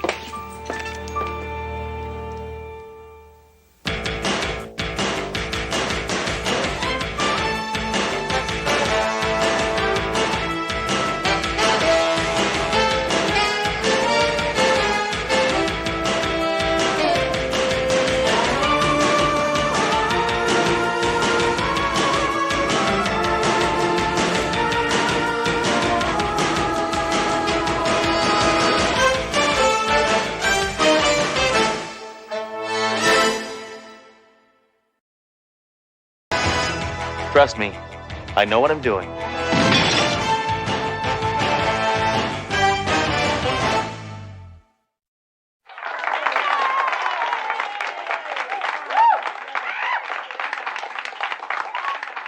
The winner of tonight's 7th annual Elvis Impersonator Contest is none other than contestant number 21, Harold Lonanek.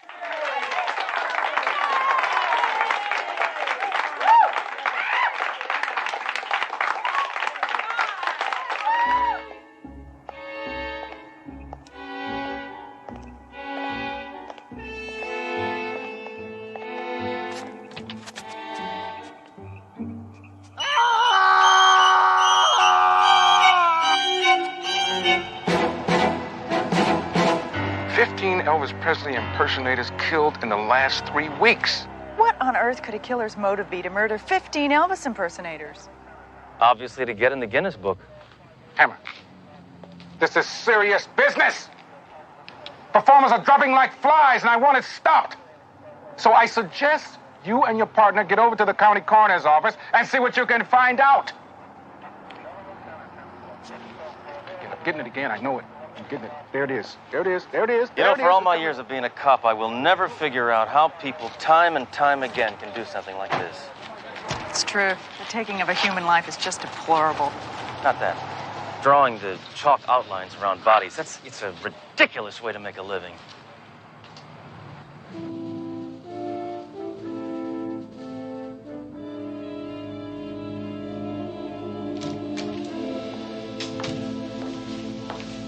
I'll tell you, this has got to be the strangest serial killings I've seen since 3 years ago when that weirdo was running around town bumping off anybody who's ever been on county camera.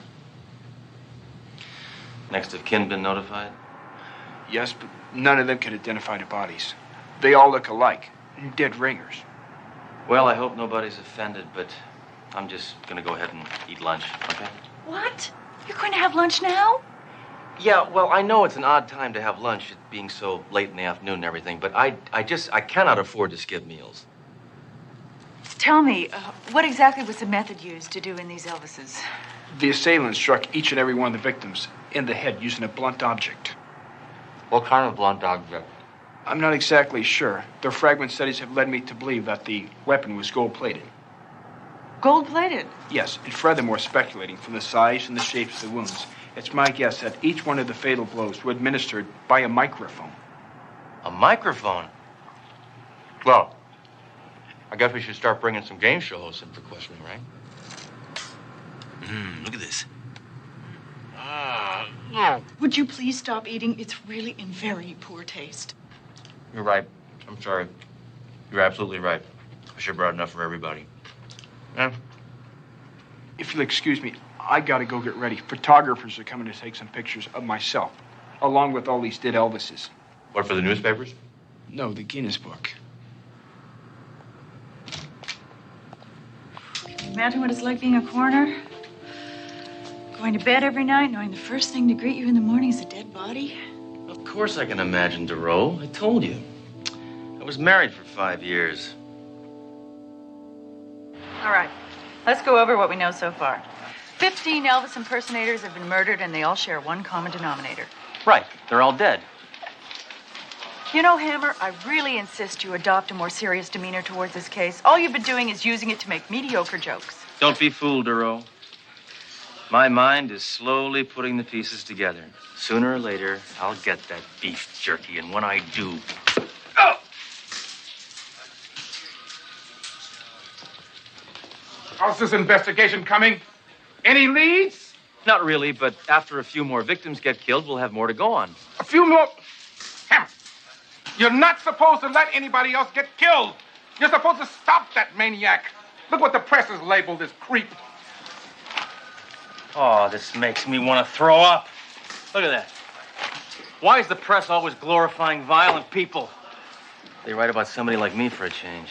Sir, can't we postpone these contests under the present circumstances? We tried that, Doro, but the promoters flatly refused. You see, they're building up to the big national finals, and these are just the preliminaries. Sort of the elimination rounds, right? Yeah, I know what you're talking about, yeah. I feel a migraine coming on here. I know it. Now, Captain, I think I have finally found a method of getting rid of those headaches once and for all. What is that? Acupuncture.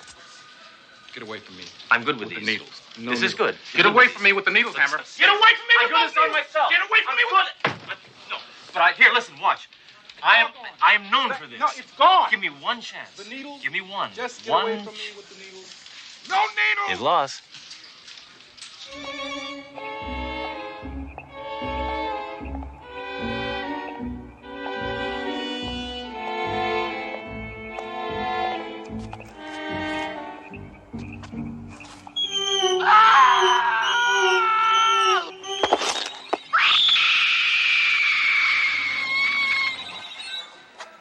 He had sideburns that were thick and bushy, and his jaw was very rigid-like.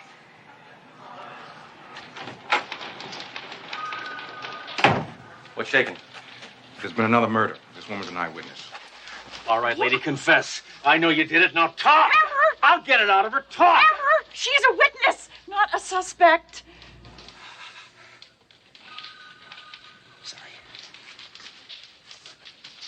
I don't know where my head is at. Aha! I think I've got it. Ma'am, is this the assailant you saw in the parking lot? That's him. This is the killer. Well, I think we finally have a positive link between our killer and his victims. Captain, we're going to have to round up all the Elvis impersonators with criminal records. I hate to admit this, Hammer. But you're right!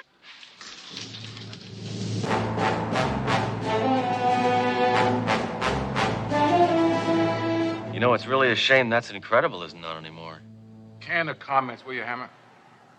Do any of these men resemble the attacker you saw in the parking lot? Yes, Well, which one? all of them. Well, Is there one in particular? It's either the second man or the fifth man. Would it help if we asked him to speak? wait, I got a better idea. Okay, number 2. Step forward. Okay, do a little bit of your act. Hammer, would you stop screwing around? Trust me. I know what I'm doing. That's terrible. Thank you. Please hold the applause until the end. Okay, number 5. Same thing. Love me, na, na, na, na, na. Elvis is my name. Na, na, na, all right, baby. Hey, na, na, na, na, na, na. Oh, all right, That's baby. the one! That's the man I saw in the parking lot. Right, are you absolutely certain? Yes, he's the killer. All right. Clear him out of there, please. Ma'am, if you follow me, I'll file your report now. Well, Captain, we got our man. Any chance of me rocking and rolling on his skull before you book him? Hammer, the man identified is a cop. I put him there to test this witness's credibility. We're back at square one. Not true, Captain. We can set a trap for this lard head. We'll lure him in, and I got just the right bait. What's that? Me. I'm gonna do Elvis.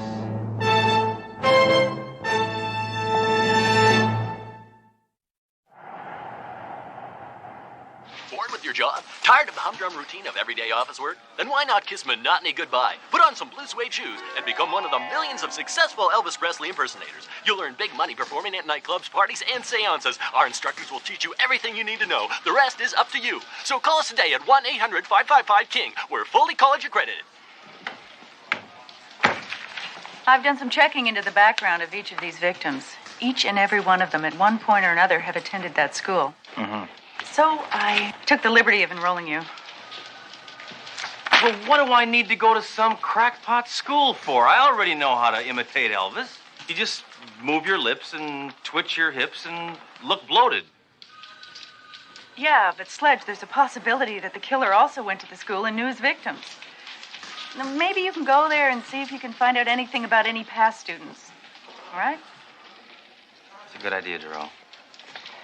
You know, I hate to admit it, but sometimes you think like a man. I respect that. Well, thanks a lot.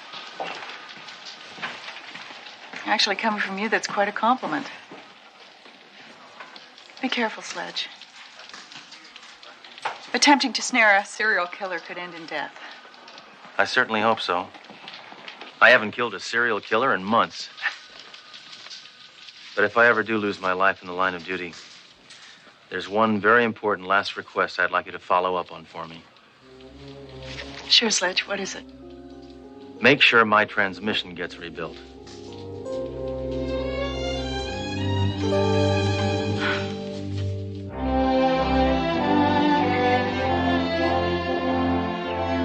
Good afternoon, class. Welcome to the School of Elvis Impersonators. I'm your instructor, Mr. P. Now, after you finish this 12-week course, I'm going to have molded you boys into kings.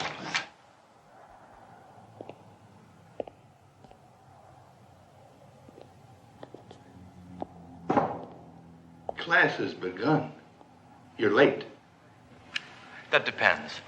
If I didn't show up at all, this could be considered early. Well, why don't you just take a seat in the rear? First off, let me tell you a little bit about myself. I've been doing Elvis for 35 years. I'm the best. In fact, I'm so good Elvis himself in his later years came to me for a refresher course. This guy's really out to lunch, huh? Hey, you. Come up here.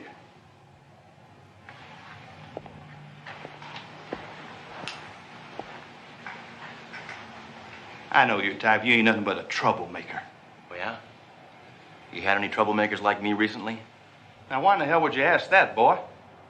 I guess I just have a suspicious mind. Well, I don't think you can make it in my class, Smarty Pants.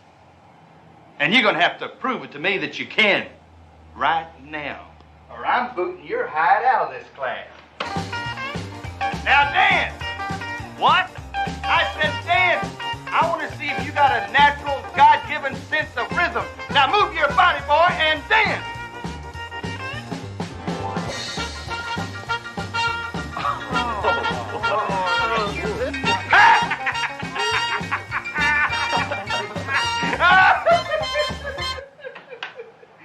Is that your best stuff, boy?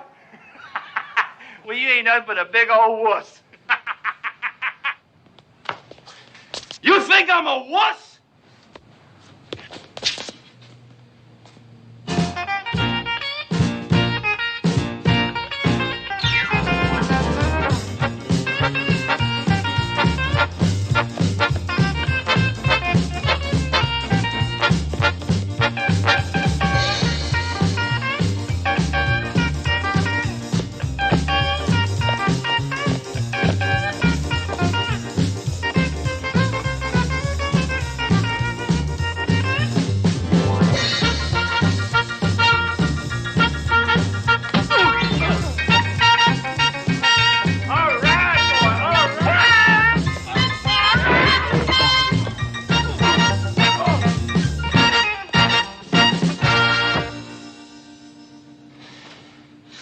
You want an encore?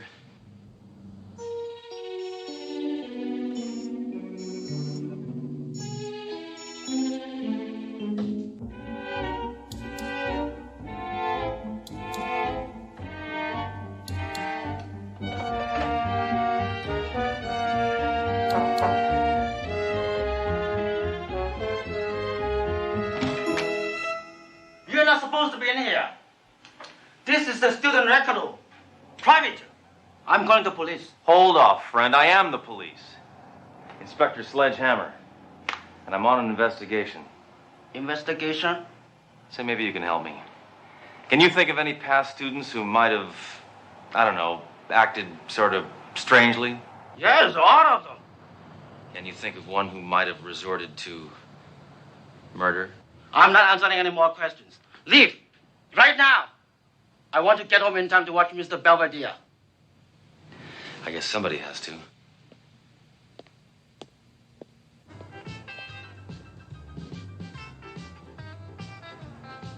Well, the department was able to get you into this contest to lure the killer. You still have to win. Don't worry, Duro. I'll win. I don't know how you can be so sure. You haven't rehearsed. You don't even know what song you're going to sing. Neither did Elvis. Listen, Duro. I'm going to win this contest because whatever I put my mind to do, I do. Sheer will is my greatest talent. Well, I have to admire your confidence. Sure you're not the least bit nervous? I've never been nervous in my life.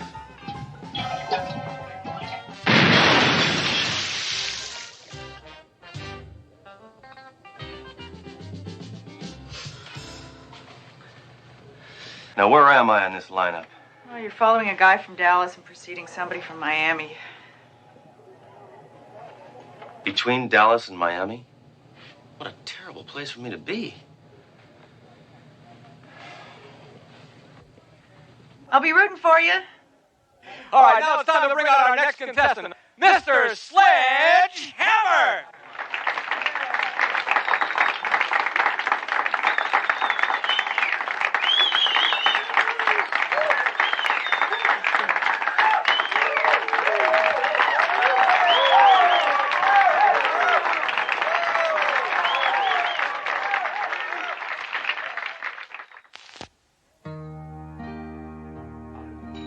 Kiss me, darling.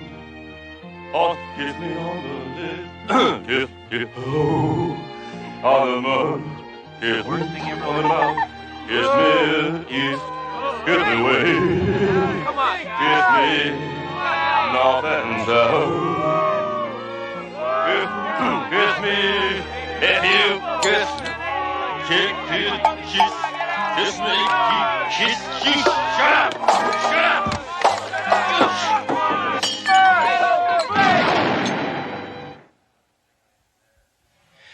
One thing I demand from an audience is courtesy.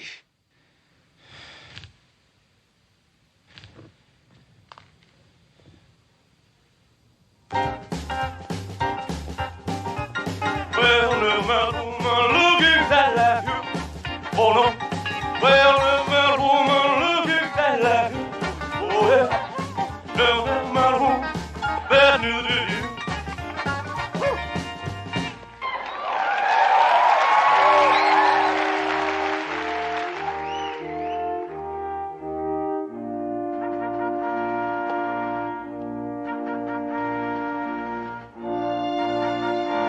Glory, glory, hallelujah.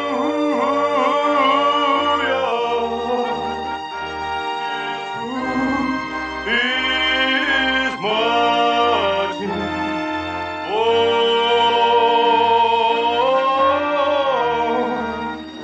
His truth is marching.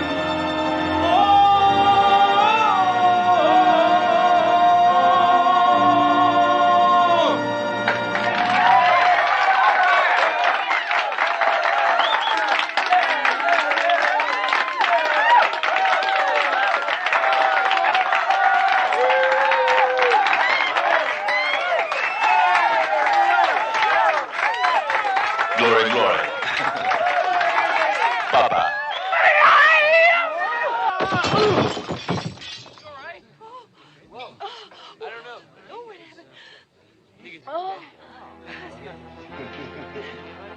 I'm sorry.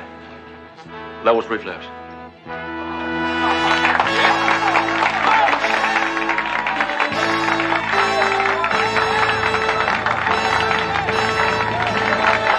can't believe it. You were brilliant. I know. Well, I've done my part. Now we gotta see whether one of my scum-sucking competitors takes the bait.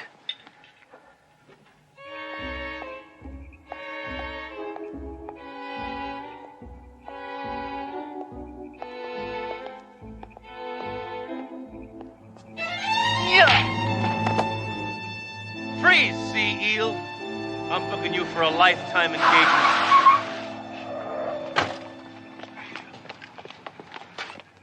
Hey, what's the matter, man? I was just trying to congratulate the guy. I don't need your kind of praise, ringworm. Get him out of here. Well, Duro, looks like we got our man. Are you sure, Hammer? I mean, I didn't see him wielding his golden microphone. That's part of the demo. No, that golden microphone is probably just a load of bunk. Let's see if that bar is still open. Buy you sody pop.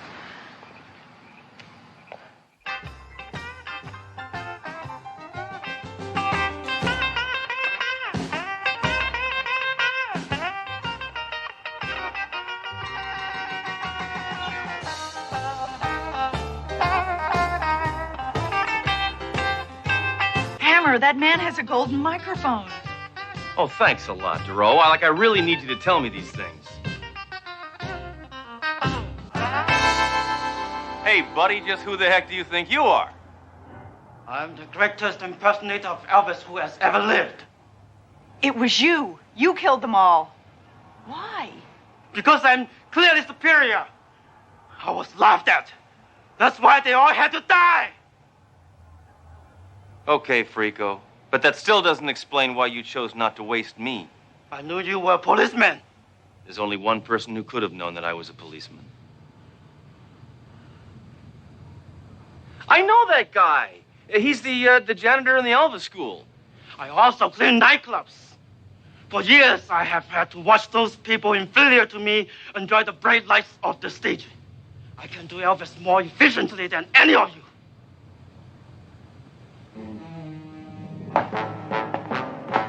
Consider yourself under arrest. Consider yourself dead!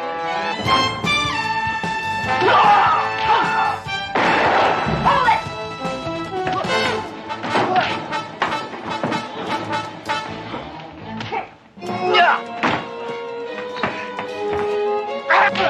Ow!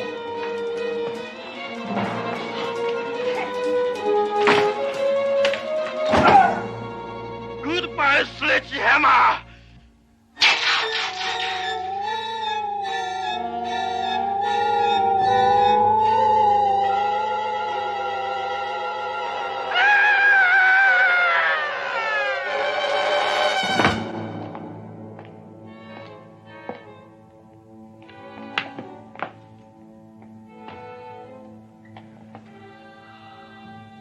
Horrible. Just horrible. I know. That was the worst high note I ever heard.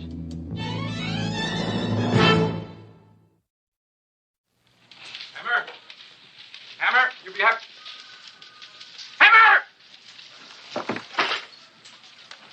You'll be happy to know that that freak you bagged is going to be making a full recovery from his electrifying performance last night. Oh, Captain, don't be cruel. Oh, I'm sorry, Hammer. I know you're sensitive about Elvis puns. It was unintentional, really. Oh, Hammer.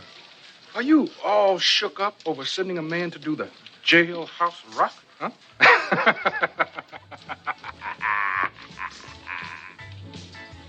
I'm getting out of here. I'm fed up with hearing about Elvis all the time. Maybe I'll take a couple of days off. Take a vacation. I need it. Yeah, sure. Where do you think you'll go? Graceland?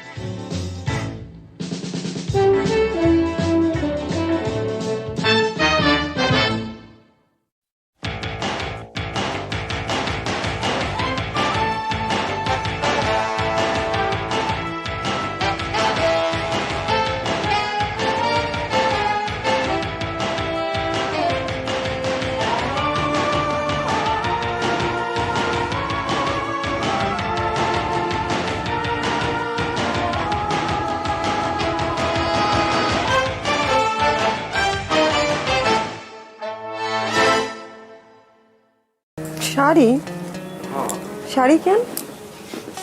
আমি কি তোরে কিছু দিতে পারি না? এমনি করে টাকা খরচ করলে টাকা জমাইবা কেমনে? দূর, একটা শাড়ির আর কতই দাম। শাড়িটা কিন্তু সুন্দর আছে। আচ্ছা একটু পরে দেখা না। আরেকদিন পরবো। কি কস? পর না, তোরা অনেকদিন শাড়িতে দেখি না। রাবেয়া, রাবেয়া, খুলতেছি।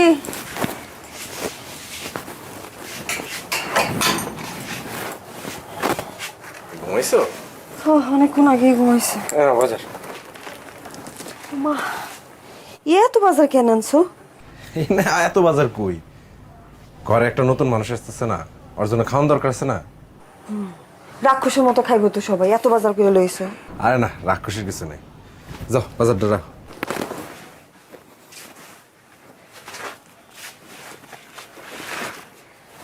আমি চিন্তা করছি কি, ধার কর্জ করে হইলেও টাকা পয়সা জমায়া একটা সেকেন্ড হ্যান্ড মোটরসাইকেল কিনবো।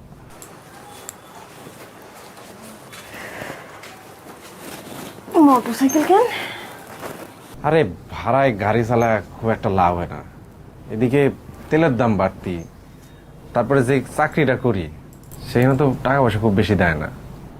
ঘরে একটা নতুন মানুষ এসেছে, আমি যদি এই চাকরিটা ছাইরা যদি বাইক রাইড সারাদিন করি তখন কিছু টাকা আসবো, ভালো হইব না?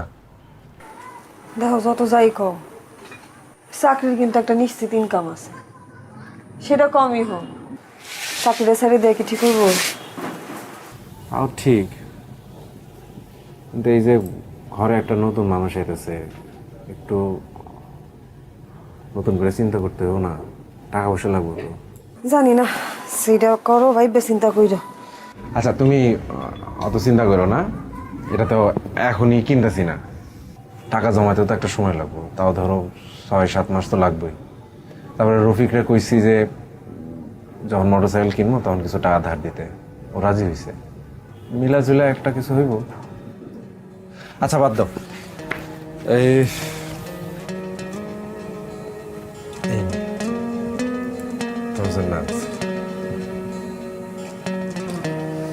শাড়ি? শাড়ি কেন? আমি কি তোরে কিছু দিতে পারি না? এমনি করে টাকা খরচ করলে টাকা জমাইবা কেমনে? দূর, একটা শাড়ির আর কতই দাম। শাড়িটা কিন্তু সুন্দর আছে। পছন্দ হয়েছে? আচ্ছা একটু পরে দেখা না। আরেকদিন পরবো। কি কস, পর না, তোরা অনেকদিন শাড়িতে দেখি না। শরীরটা ভালো লাগতেছে না। বেশি খারাপ লাগতেছে? আরেকদিন পরে দেখা। আচ্ছা ঠিক আছে, তাহলে খাবার দে। ও কি খাইছে? কি রে বাপ, আরে কি মশা রে।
Các bạn nhớ là mình lên đẩy kỹ xem mình đã tô đúng ô Và đã đúng màu rồi chưa nha?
Ok, vậy là mình đã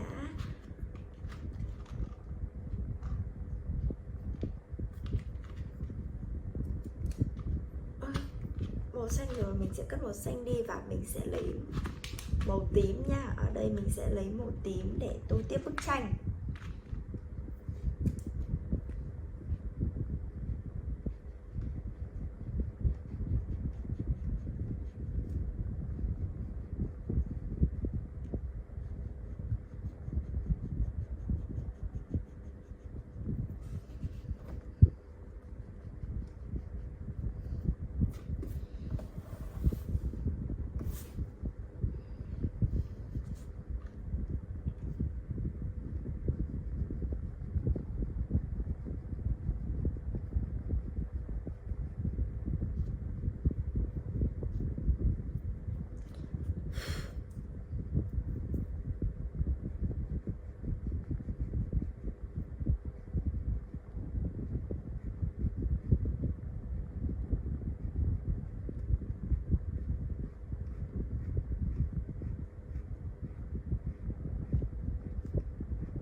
শুনেন, কালকের খেলায় আপনি হারবেন। বাবা, কনফিডেন্স দেখছো মেয়ে? যদি না হারছেন তাহলে কিন্তু বললাম এটা দিয়ে আমি আমার হাতে আপনার নাম লিখুন। মানে তো তখনই বুঝবেন যখন এটা দায় আপনার উপর পড়বো। ওই দিনকার তোরে হাত খরচে লেগা 5,000 টাকা দিয়েছিলাম। আবার টাকা টাকা কি গাছে ধরে? আব্বা জান, আপনি তো কত টাকাই কামান, 5,000 টাকা দিলে আপনার কি হয়? আমি আপনার একমাত্র আমার মাইয়া, তো আমার পিছনে খরচ করবেন না কার পিছনে করবেন? আমার একটা কুর্তি পছন্দ হয়েছে, ওই কুর্তি আমি কিনতে চাই। কুর্তি মূর্তি লেহেঙ্গা ওড়না এসব দিয়ে তো ঘর বইরে গেছে, হাঁটুনের বি জায়গা নাই। মন চায় তোর এগুলা নাইজেরিয়া বুলগেরিয়া আর উগান্ডায় পাঠাইয়া দে। আচ্ছা, এত কিছু কিনার দরকার নাকি? কি বলতেছেন আব্বা? একটা শখ করছি, শখের দাম লাখ টাকা। শখ যদি না মিটে তাহলে এই জীবন রেখা লাভ কি? আপনি যদি আমার টাকা না দিচ্ছেন তাহলে কিন্তু আমি কয়ে দিলাম ব্লেড দিয়ে হাত কেটে নাম লেখা ফেলাম। আচ্ছা, ব্লেড দিয়ে এই কুর্তির লেগে হাত কাটানোর দরকার নাই। আমি বাইরে যাওয়ানোর সময় তোরে টাকা দিয়ে যাবো। থ্যাংক ইউ আব্বা।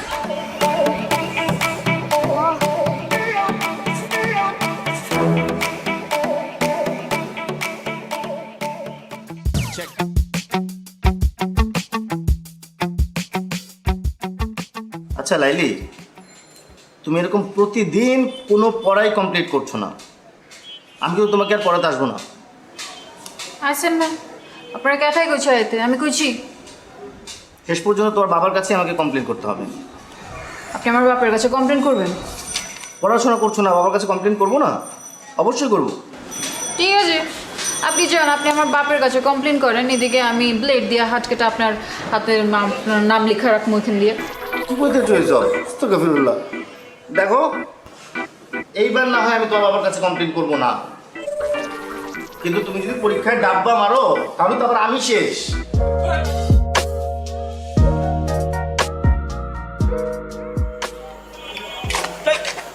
ও তুমি ডরাইছেন? দৌড়াবো কেন? মাগের এরকম আটকা মায়া মনে সামনে চলে আসলে তো একটু চিন্তা লাগেই।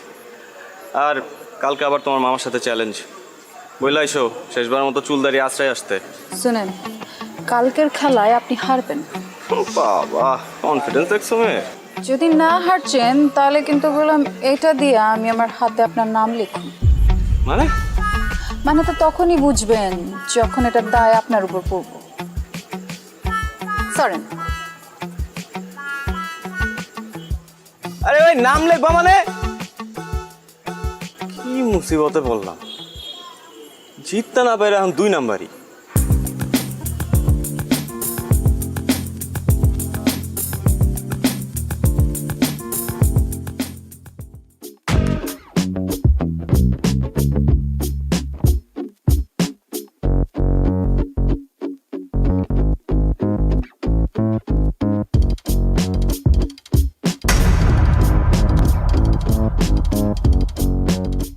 কি সমস্যা?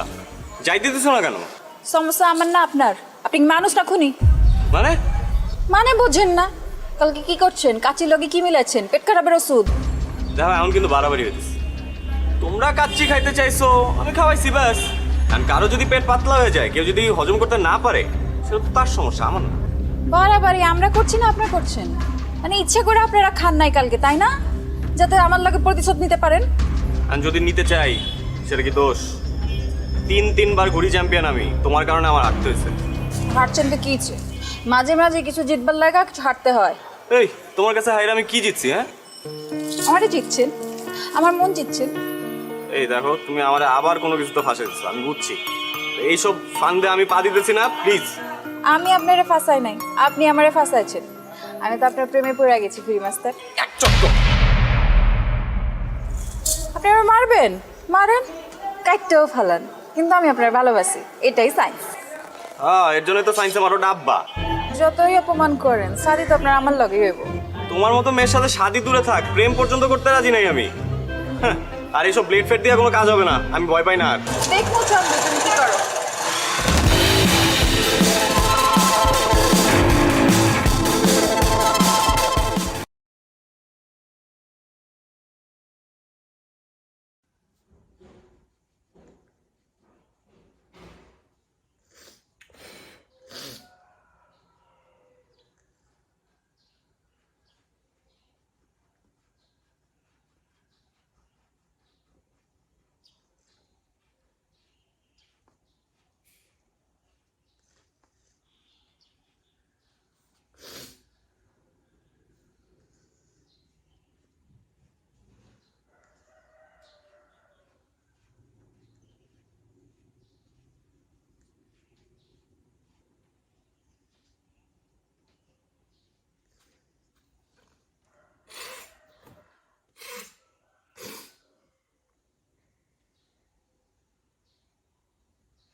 Và mình sẽ tô cả cái bánh xe đằng sau y hệt như vậy đi nhá.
Mẹ ơi, cho con mượn điện thoại được không?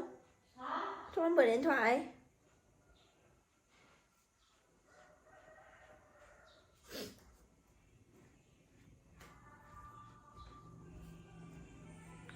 Bác Khánh gọi nhưng mà Khánh gọi anh Vân đang ấy.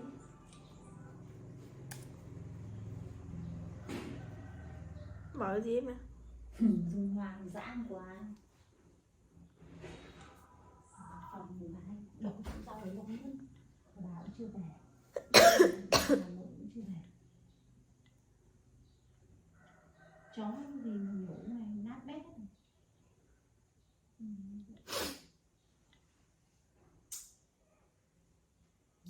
Chỗ rau này đã đủ ăn.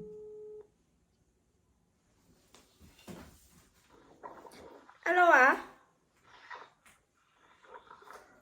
Bà Khanh ơi, con đang quay video, bà vừa gọi gì ấy hả?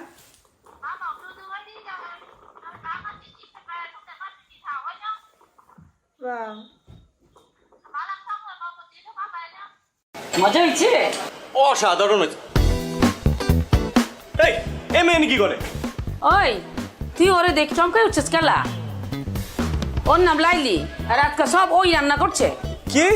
হ্যাঁ আম্মা জান, আমার পোলা কথা কইছিলাম না? ইস, এরকম জঘন্য রান্না আমি জিন্দেগি দেখাই নাই।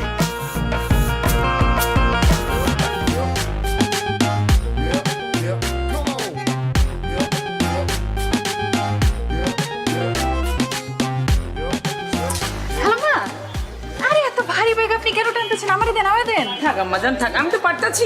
সমস্যা না, আপনার বাসার সামনে না, আমি আগে দিতেছি, চলেন। তুমি কে মা? আমি তো চিন্তা পারতেছি না কোনখানে বাসা। আমার সামনের মহল্লা বাসা। আমার নাম লাইলি। ও লাইলি, তুমি কি আমার চিনো?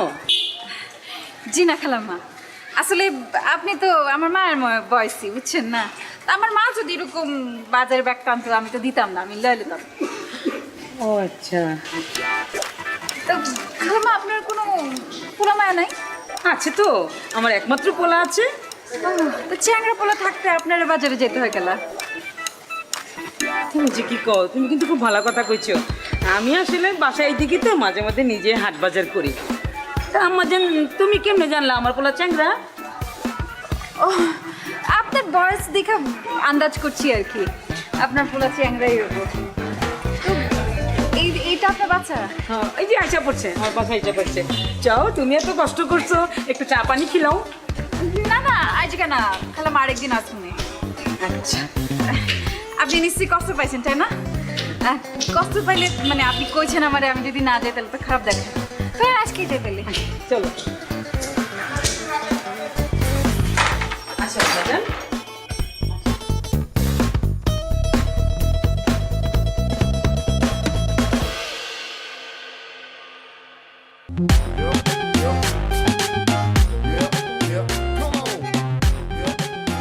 বাহ, কি আম্মা জান? আপনার বাসা খালামা খুব সুন্দর, আপনার বাসা। ও, আমি তো ভাবতেছিলাম তুমি আমার ছেলের কথা কইতেছো। মাশাআল্লাহ, আমার ছেলে সুন্দর আছে না? আছে আর কি, ওই আছে। আচ্ছা আম্মা জান, তুমি কি খাইবা? তোমার কি পছন্দ? আপনার পোলাই কি পছন্দ করে? ও তো যা পায় তাই খায়। যা পায় তাই খায়, তার অবশ্য দেখে বুঝে যায়। কিছু কইতেছো? না খালাম্মা, কিছু কইতেছি না, মানে কইতে চাইছি যে সবার তো একটা প্রিয় খাদ্য থাকে, তারটা কি? হ্যাঁ আছে তো, গরুর গোশত। গরুর গোশত পাইলে তো মাথায় ঠিক থাকে না, খুবই পছন্দের। আচ্ছা কইতেছেন, আমারও গরুর গোশত খুব পছন্দ। ঠিক আছে আম্মা জান, তুমি বসো, গরুর গোশতে রান্না করবো, দুপুরে সাথে মিলে একসাথে খামু। আরে আমি এখানে একা একা বসে কি করবো খালাম্মা, আমি যাই আপনারে সাহায্য করি একটু। মাশাআল্লাহ, কি লক্ষ্মী মাইয়া। আসো আসো।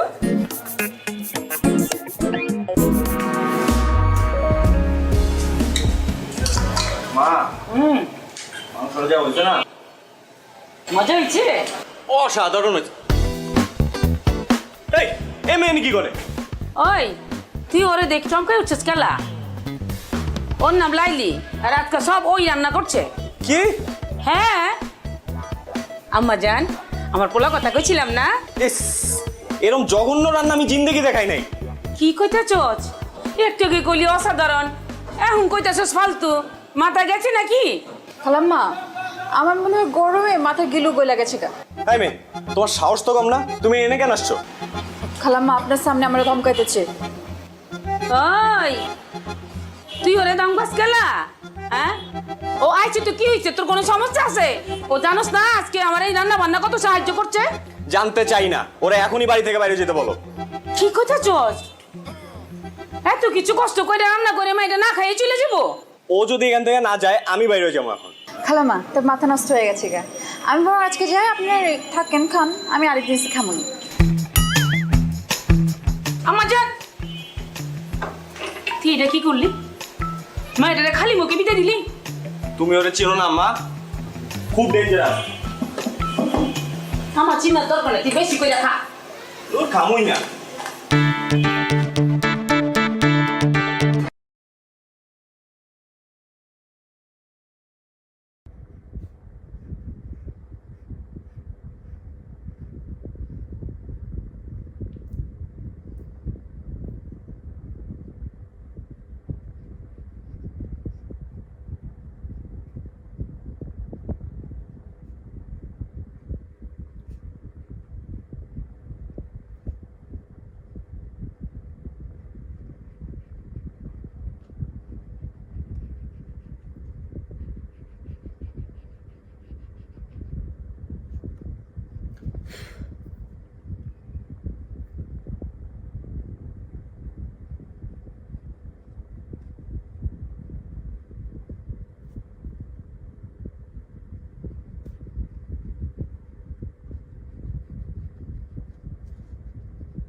Và tiếp theo thì mình sẽ lấy màu vàng để tô tiếp bức tranh nha.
màu vàng rồi, bây giờ mình sẽ cất màu vàng đi và mình lấy màu đen nha. Mình sẽ dùng màu đen để tô cả hai bên này nữa là đã hoàn thành xong bức tranh nhá.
Mình đã tô xong bức tranh rồi và bây giờ mình sẽ cho các bạn xem bức tranh của mình. Đây là bức tranh của mình sau khi đã tô màu xong. Đẹp đúng không? Và video của mình đến đây là kết thúc rồi. Xin chào và hẹn gặp lại các bạn ở video tiếp theo nha. Bye bye. আপনি এখান থেকে চলে যান। লাইলি, তুমি না আমারে বলছিলে আমারে না পাইলে তুমি ব্লেড দিয়ে আমার নাম লিখে হাত কাটবা। আজকে তোমারে না পাইলে আমি হাত কাটবো, তোমার নাম লিখবো হাতে আমি। আরে পাগল নাকি? কি করবা লাগছে?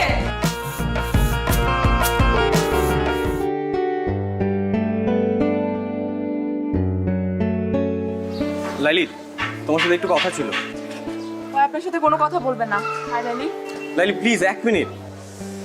আপনি বুঝতেছেন না কেন ভাইয়া? বলছি না ও কথা বলবে না। 2 দিন পর ওর বিয়ে, ওর মতো থাকতে দেন।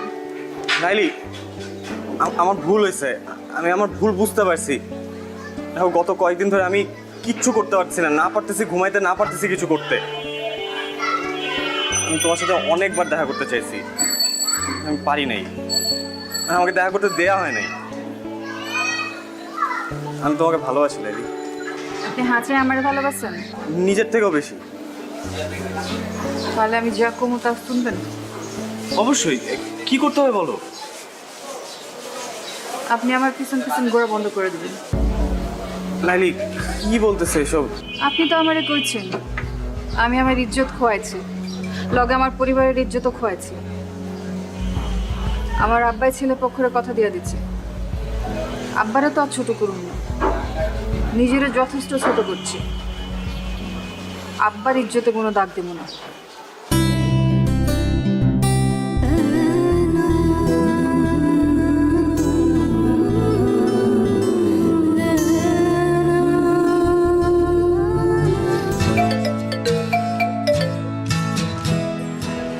হ্যালো, আসসালামু আলাইকুম ভাইজান।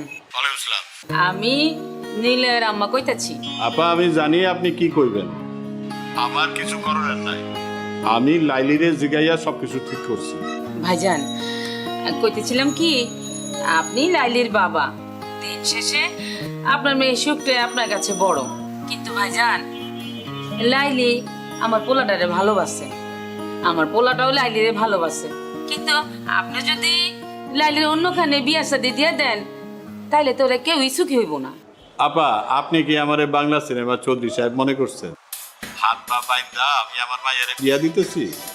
আমি যা কিছু করছি ওরে জিগাই করছি। ভাই সাহেব, আমার ছেলেটা লালিরে সত্যি খুব ভালোবাসে। আপনি দেখেন আমার পোলাটা আপনার মেয়েরা অনেক সুখে রাখবো। আপনি যদি লাস্টে একবার যদি ভাইবা দেখতেন। আপা আমি অনেক ব্যস্ত, এখন রাখি। আপনি আমার মাইয়াটার জন্য দোয়া করুন, আমি আপনার পোলার জন্য দোয়া করি। আল্লাহ হাফেজ।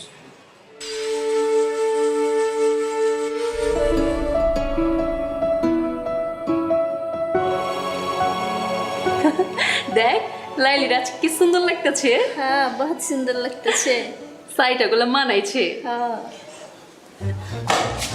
আরে আপনি এখানে চলে কিভাবে? বাইগান বাইগান কইতাছি। লাইলি তোমার সাথে একটু কথা ছিল। আপনার সাথে আমার কোনো কথা নাই কা, আপনি এখান থেকে চলে যান। লাইলি তুমি না আমারে বলছিলে আমারে না পাইলে তুমি ব্লেড দিয়ে আমার নাম লিখা হাত কাটবা। আজকে তোমারে না পাইলে আমি হাত কাটবো, তোমার নাম লিখবো হাতে আমি। আরে পাগল নাকি? কি করবে লাগছে? হেনি কি আছে? মামা? আয় মামা! মামা! মামা! এসব করার কাম নাই, আপনি এখান থেকে যান গা।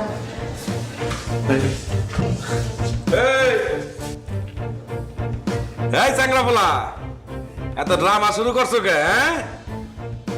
পুলিশ ডাকো। আপনি যারে খুশি তারে ডাকেন মামা, আমি লাইলের সাথে বাঁচবো না। তখন তো খুব কইছিলা লাইলি একটা নাটক বাজ, ওই খালি নাটক করে বেড়ায়। হ্যাঁ, ওর লগে মজা লওয়া যায়, ওর লগে প্রেম করা যায় না, আর বিয়া করুম না। আর এখন কইতাছো ওর সাথে আমি বাঁচুম না? না, হ্যাঁ, এসব নাটক বন্ধ করো। বিশ্বাস করেন আমি কোনো মজা নিতে আসি নাই। আমি সত্যি সত্যি লাইলি তোমার নাম লিখবো এবং ব্লেড দিয়ে না সত্যি রক্ত জলের নাম লিখবো। লাইলে তুই রাজি হয়ে যা, না স্যারাটা এরকম পাগলামি করতেছে, আমার কাইটা লাইব। এমনি কিন্তু স্যারাটা ভালো আছে, তুই রাজি হইলে সবকিছু ঠিকঠাক হয়ে যাব। আমি দুলা বাইরে সামলাইতেছি, তুই কোনো চিন্তা করিস না, ঠিক আছে? রাজি আছিস না? আরে রাজি হয়ে যা, আমার না করিস না, ভালো আছে স্যারাটা।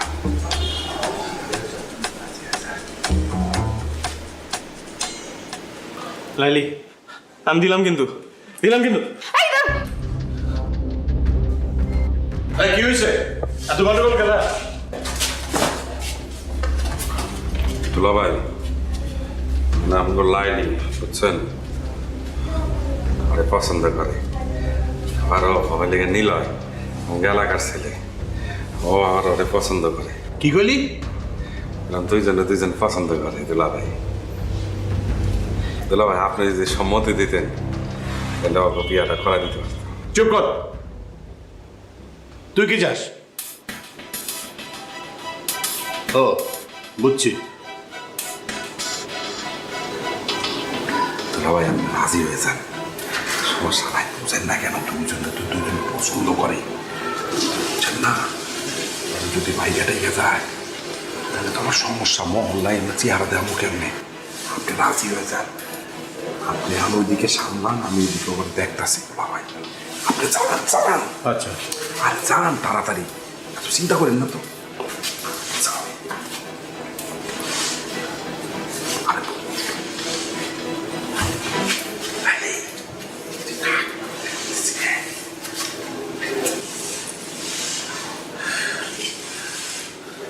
হ্যাঁ কও, নাইলে কিন্তু কাটুন। হ্যাঁ কও। সমস্যা কি তোমার? শেষ পর্যন্ত তুমি ঘুড়ি মাস্টার ব্লেড লাইলির কাছে ধরা পড়লা। হ্যাঁ, গুড়ি মাস্টার ব্লেড লাইলির কাছে হাইরে গেছে।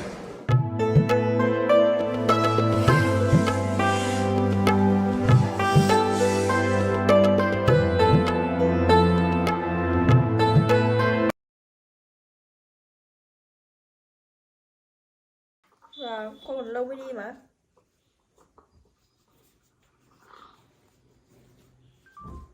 Má một đi. Sim điện thoại. Và tiếp theo thì mình đã dùng xong màu hồng của tô bức tranh rồi, mình sẽ dùng tiếp là màu vàng. Mình sẽ dùng tiếp màu vàng để tô bức tranh nha.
vậy là mình đã dùng xong màu vàng để tô cái phần viền bên dưới gần bánh xe của chiếc xe ô tô đồ chơi này. Và tiếp theo thì mình sẽ lấy màu vàng này để tô đường viền gần cửa kính của chiếc xe ô tô nha. Mình sẽ hơi hướng cái điện thoại xuống một xíu. Sorry mọi người.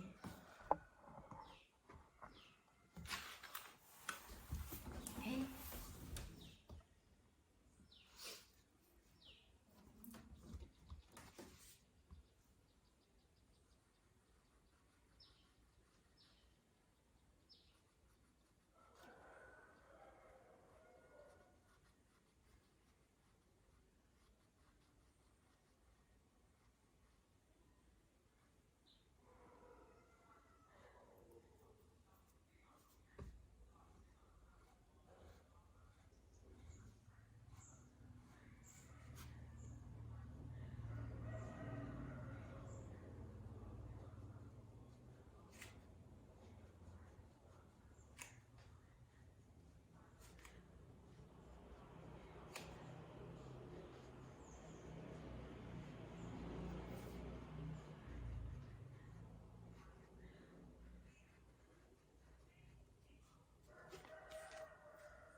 Nhá.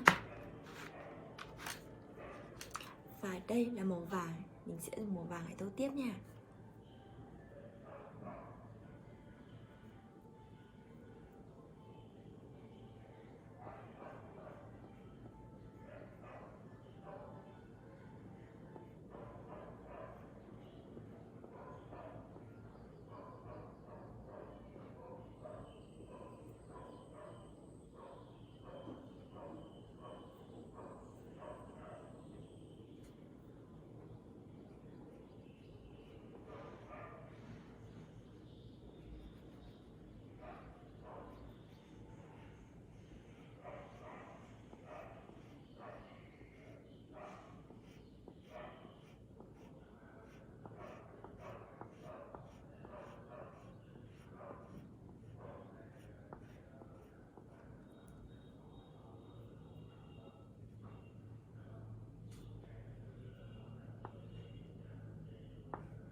Vậy là mình đã dùng xong màu vàng để tô quả bóng này rồi. Tiếp theo thì mình sẽ dùng màu vàng để tô phần đỉnh của cái quả bóng bên cạnh này nữa nha.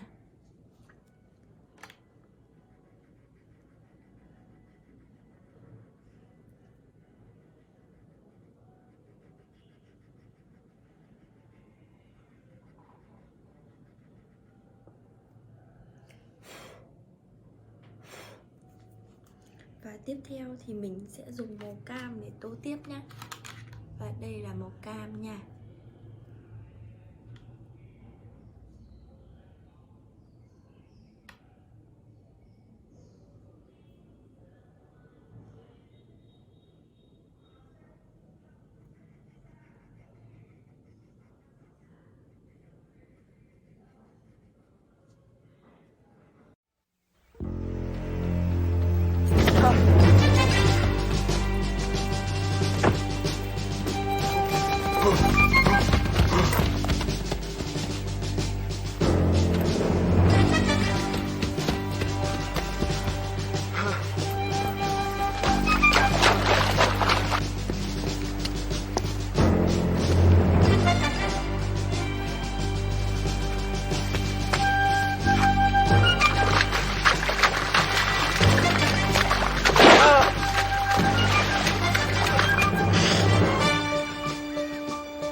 Svensson!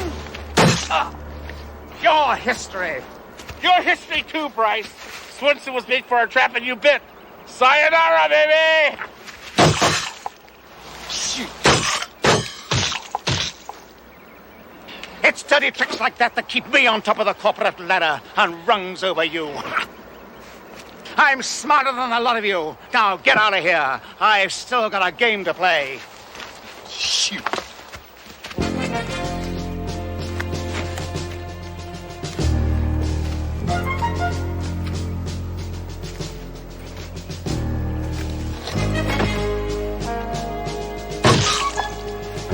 Nobody shoots at Bryce in the back. I always get it in the front.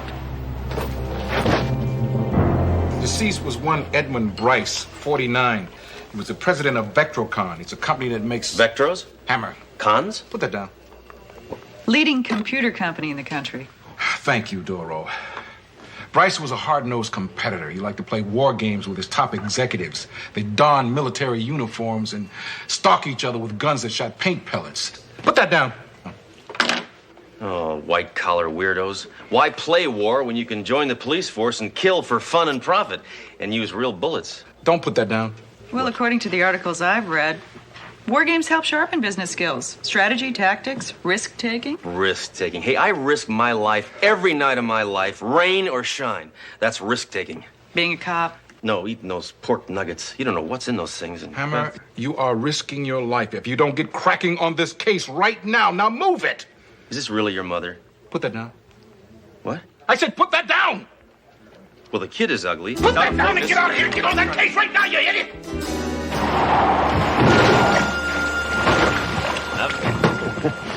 Yeah, well. How'd they move that? Yeah, hi. What do you got, Mayjoy? Nothing so far, Inspector. Got some tire tracks here that might be a clue, but we got to get a plaster cast to identify the type of vehicle.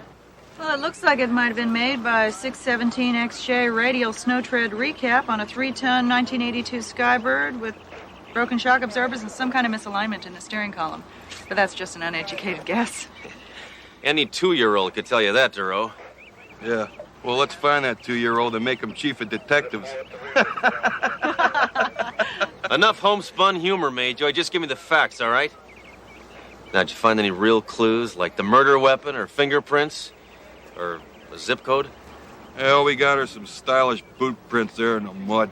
They're over here, Inspector. Boy, that coffee smells good, huh? I can't make it out too clearly, but it looks like the boots have a monogrammed S in the soles.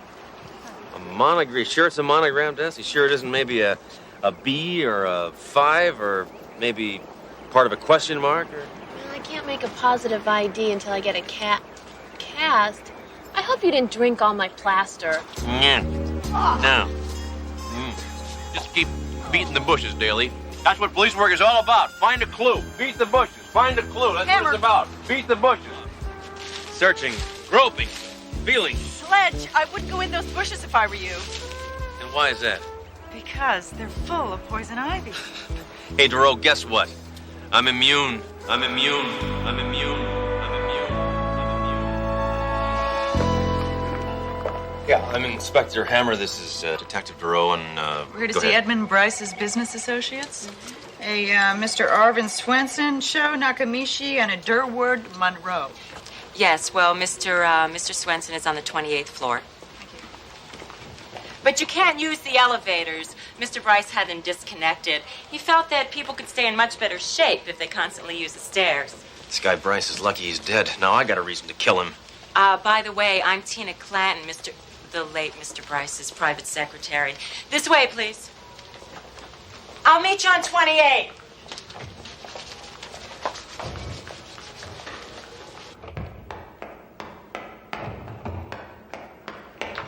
You know, Sledge, this is a long way up. Why don't you sit this one out? You must be itching like crazy. Will you stop nagging me, Duro? I told you, I'm immune. Go on.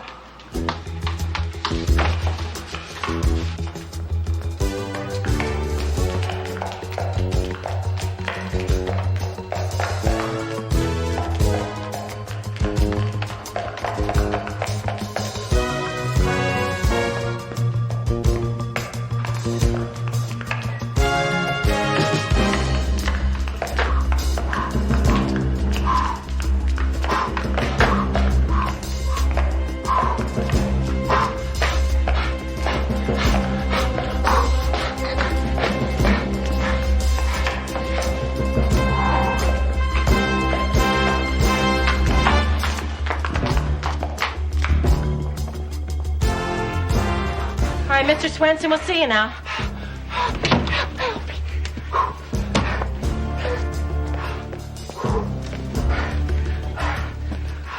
Well, yippee-ki-yo. I'm a big fan of the police department. This here's a real pleasure. Mr. Swenson, perhaps you could tell me who would want to see Edmund Bryce dead. Oh, about 120 million Japanese. See, our products are pushing theirs right back across the Pacific, and they don't fancy that one little bit. 120 million Japanese, huh? Boy, some people just can't bury a grudge. And after we let sushi into this country... I know you want to cut to the bottom line. A lot of people hated Bryce, me included. You know, he recently denied me a promotion, and I was mucho angry. Sledge, look at the bottom of his boots. We have an S on them. You just gave yourself away, you reject from the planet of the apes. This boot print was found at the murder scene. If you had any brains, you'd have gone barefoot. That's bullpucky, boy. Yeah? These boots just arrived this morning. They've been on order for 6 weeks, and this is the very first time I've had them on. Here's the proof. The receipt proves it, for now. I don't buy that receipt. And shave those arms.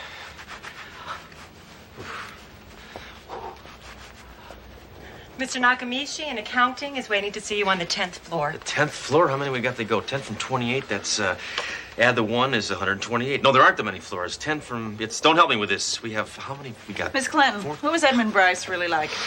Demanding, competitive, complex. And he took cream and no sugar.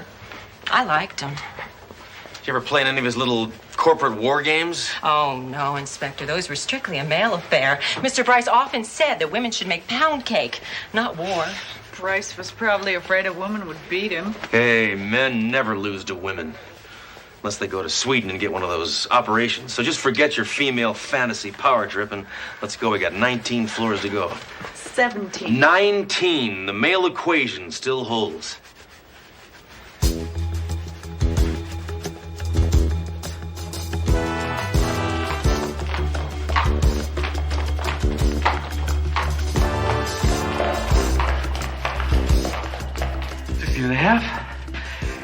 16 3/4, and 19. 17. So I was a little bit off.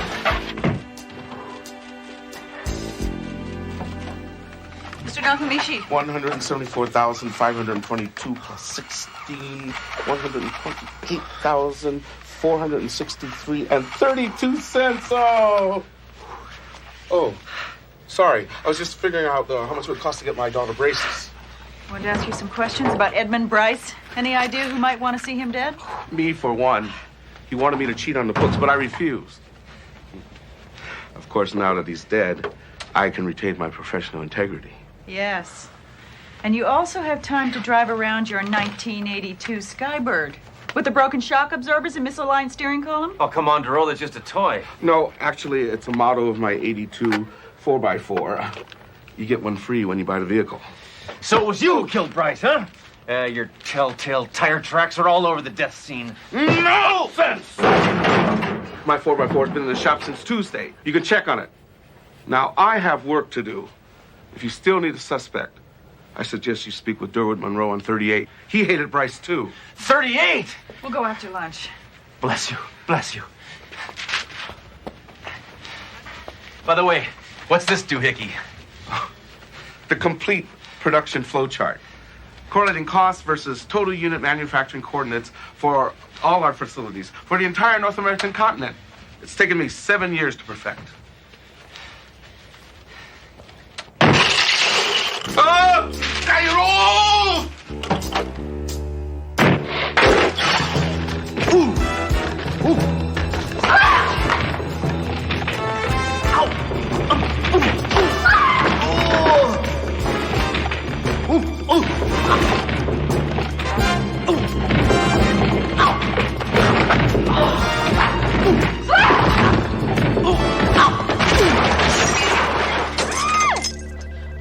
Sledge! Oh! Sledge! Oh! Are you all right? Speak to me. Darrell, I don't itch anymore. Why is that? Because I'm dead. Just doesn't track, Darrell. 2 suspects, each with a motive. They leave clues nailing them to the murder scene, but their ridiculous alibis check out.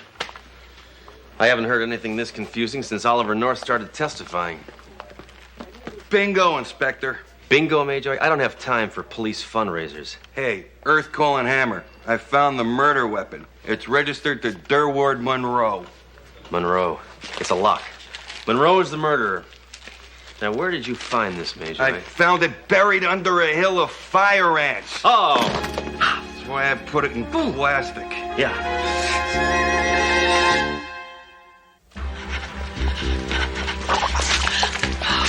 Thanks. Come on, Darrell. Don't quit now. Come on, Darrell. We're almost there. Be strong. Forget you're a woman. Mind over matter. Almost there. You can do it. Come on, girlie. Come on.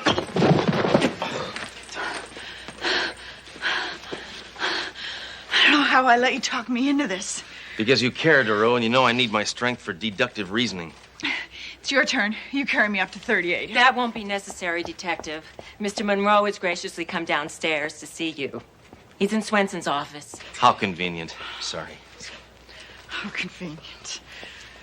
Yeah? Yeah? Come in, I have an ad campaign to get out. Yeah? Tell me, can you find a subliminal sexual message in this ad? No, I thought not. Everybody loves it, babe. You're crazy, wacko, sick, prolific. Who was that?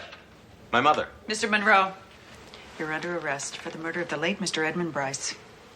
Not late. I like to think of him as the new and improved, totally silent Edmund Bryce. Now, that's a concept with pizzazz. How does this concept grab you? The murder weapon's been found and it's registered in your name. Now, that means you go directly to jail where a bunch of angry convicts are going to show you their idea of pizzazz. I didn't kill him. I reported my gun stolen almost a month ago. Oh, yeah? Let's see if there's any truth in advertising. Daly? What are the odds of you answering the phone? Yeah, did Durwood Monroe report a gun missing about a month ago? Mm-hmm. Yeah. Okay, thanks. Leroy Neiman, eat your heart out. Monroe's story checks out, Sledge. He reported his gun missing 3 weeks ago. This is probably the first time you've told the truth in years, ad man. How do you feel? Light as air.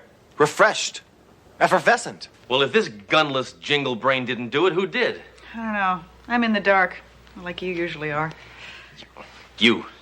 If I see one more disgusting ad like that, I'll be back with Jerry Falwell.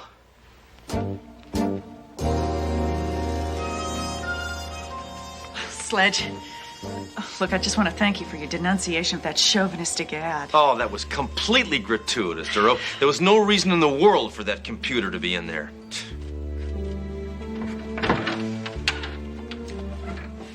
By the way, does your back feel rested? Because we have a way to go.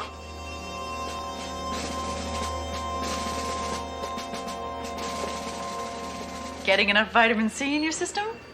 There's logic in this, Duro. If studying the terrain of a battle on a map was good enough for Napoleon, it's good enough for me. What are you planning to do? Nuke Waterloo? I'm planning on solving the murder of Edmund Bryce. See, I just received an anonymous invitation to the next Vectorocon War Games. I assume this came from the killer. So once I'm in the games, he's going to try to kill me, and that's where this baby comes in. What, a map of Belgium? No.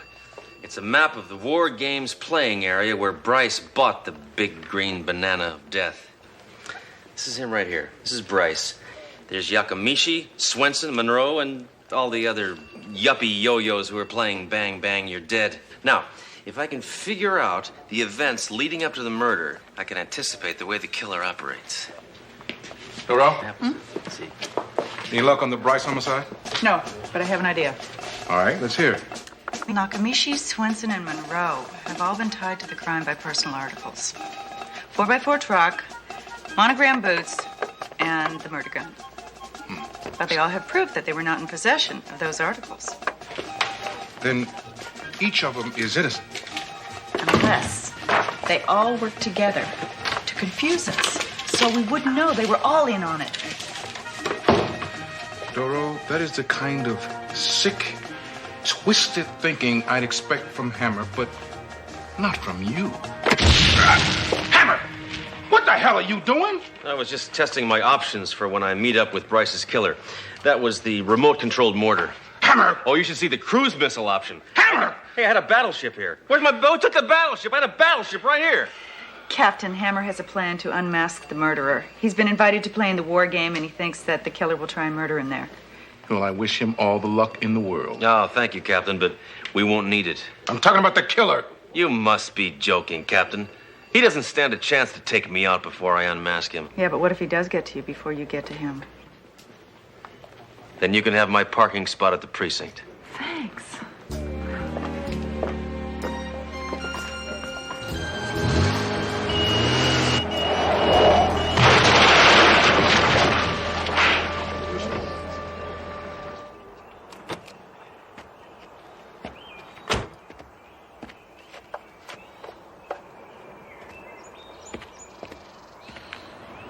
It's about time. Now we can get this idiotic tea party on the road. Just for that, I'm gonna kill you first. Now, who do I have to thank for my invitation to this shindig? Inspector Hammer, here's your weapon and your uniform. Incidentally, these are the ones Bryce was wearing the day he was killed. I think I'll use this one. And forget about the uniform. I never wear off the rack. Well, let's play, huh? I love the smell of paint gun in the morning. Let's rock and roll!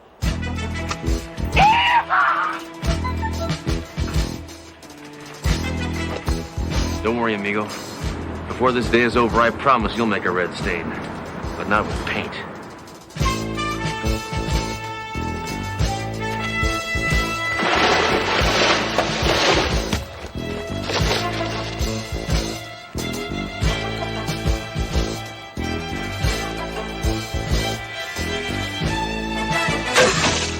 You're dead meat, Inspector Right Wing.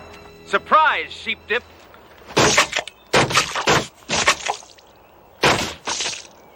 Hey, what is this? You only had to shoot me once. Overkill. Besides, every paint job needs a second coat.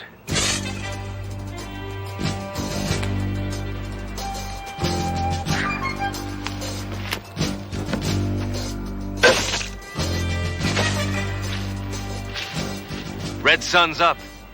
Ah! Ah!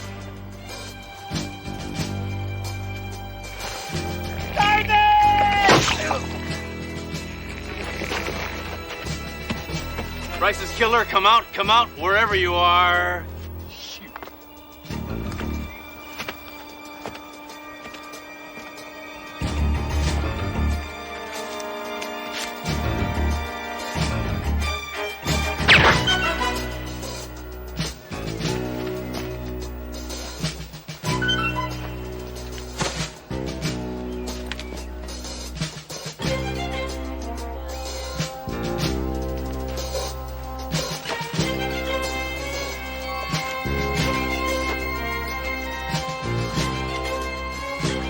You can stop with a hide and seek, Tina.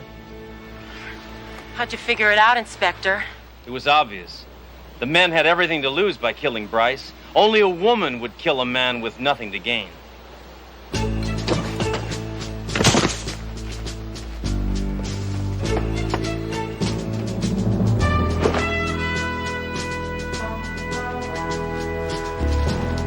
You doubled Swenson's boots, you stole Monroe's gun, and you put 4x4 tires on your own car to make it look like Nakamichi and the others were involved.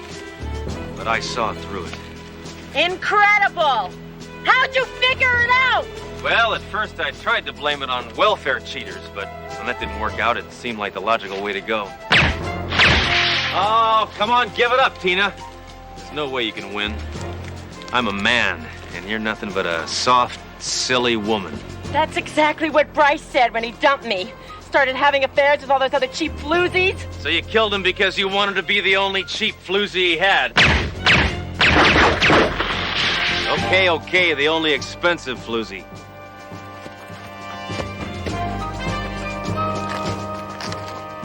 No, I killed him because when I complained about the others, he said he was going to fire me. Sounds like my kind of guy.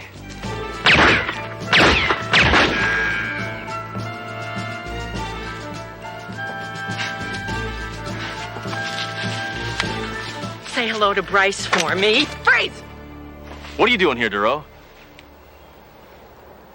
I'm here to save you, Sledge. It's not necessary. It's a 9-shot Beretta. She's out of bullets. I counted. Hammer! You idiot!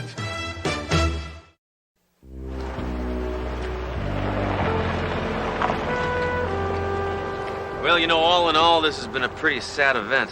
Yeah. That a woman could have such a fatal attraction for a man, it's pretty unbelievable.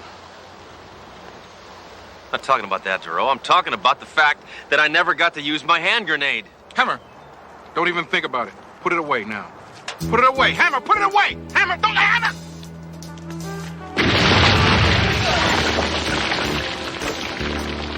It's who I am. It's what I do. Can't change.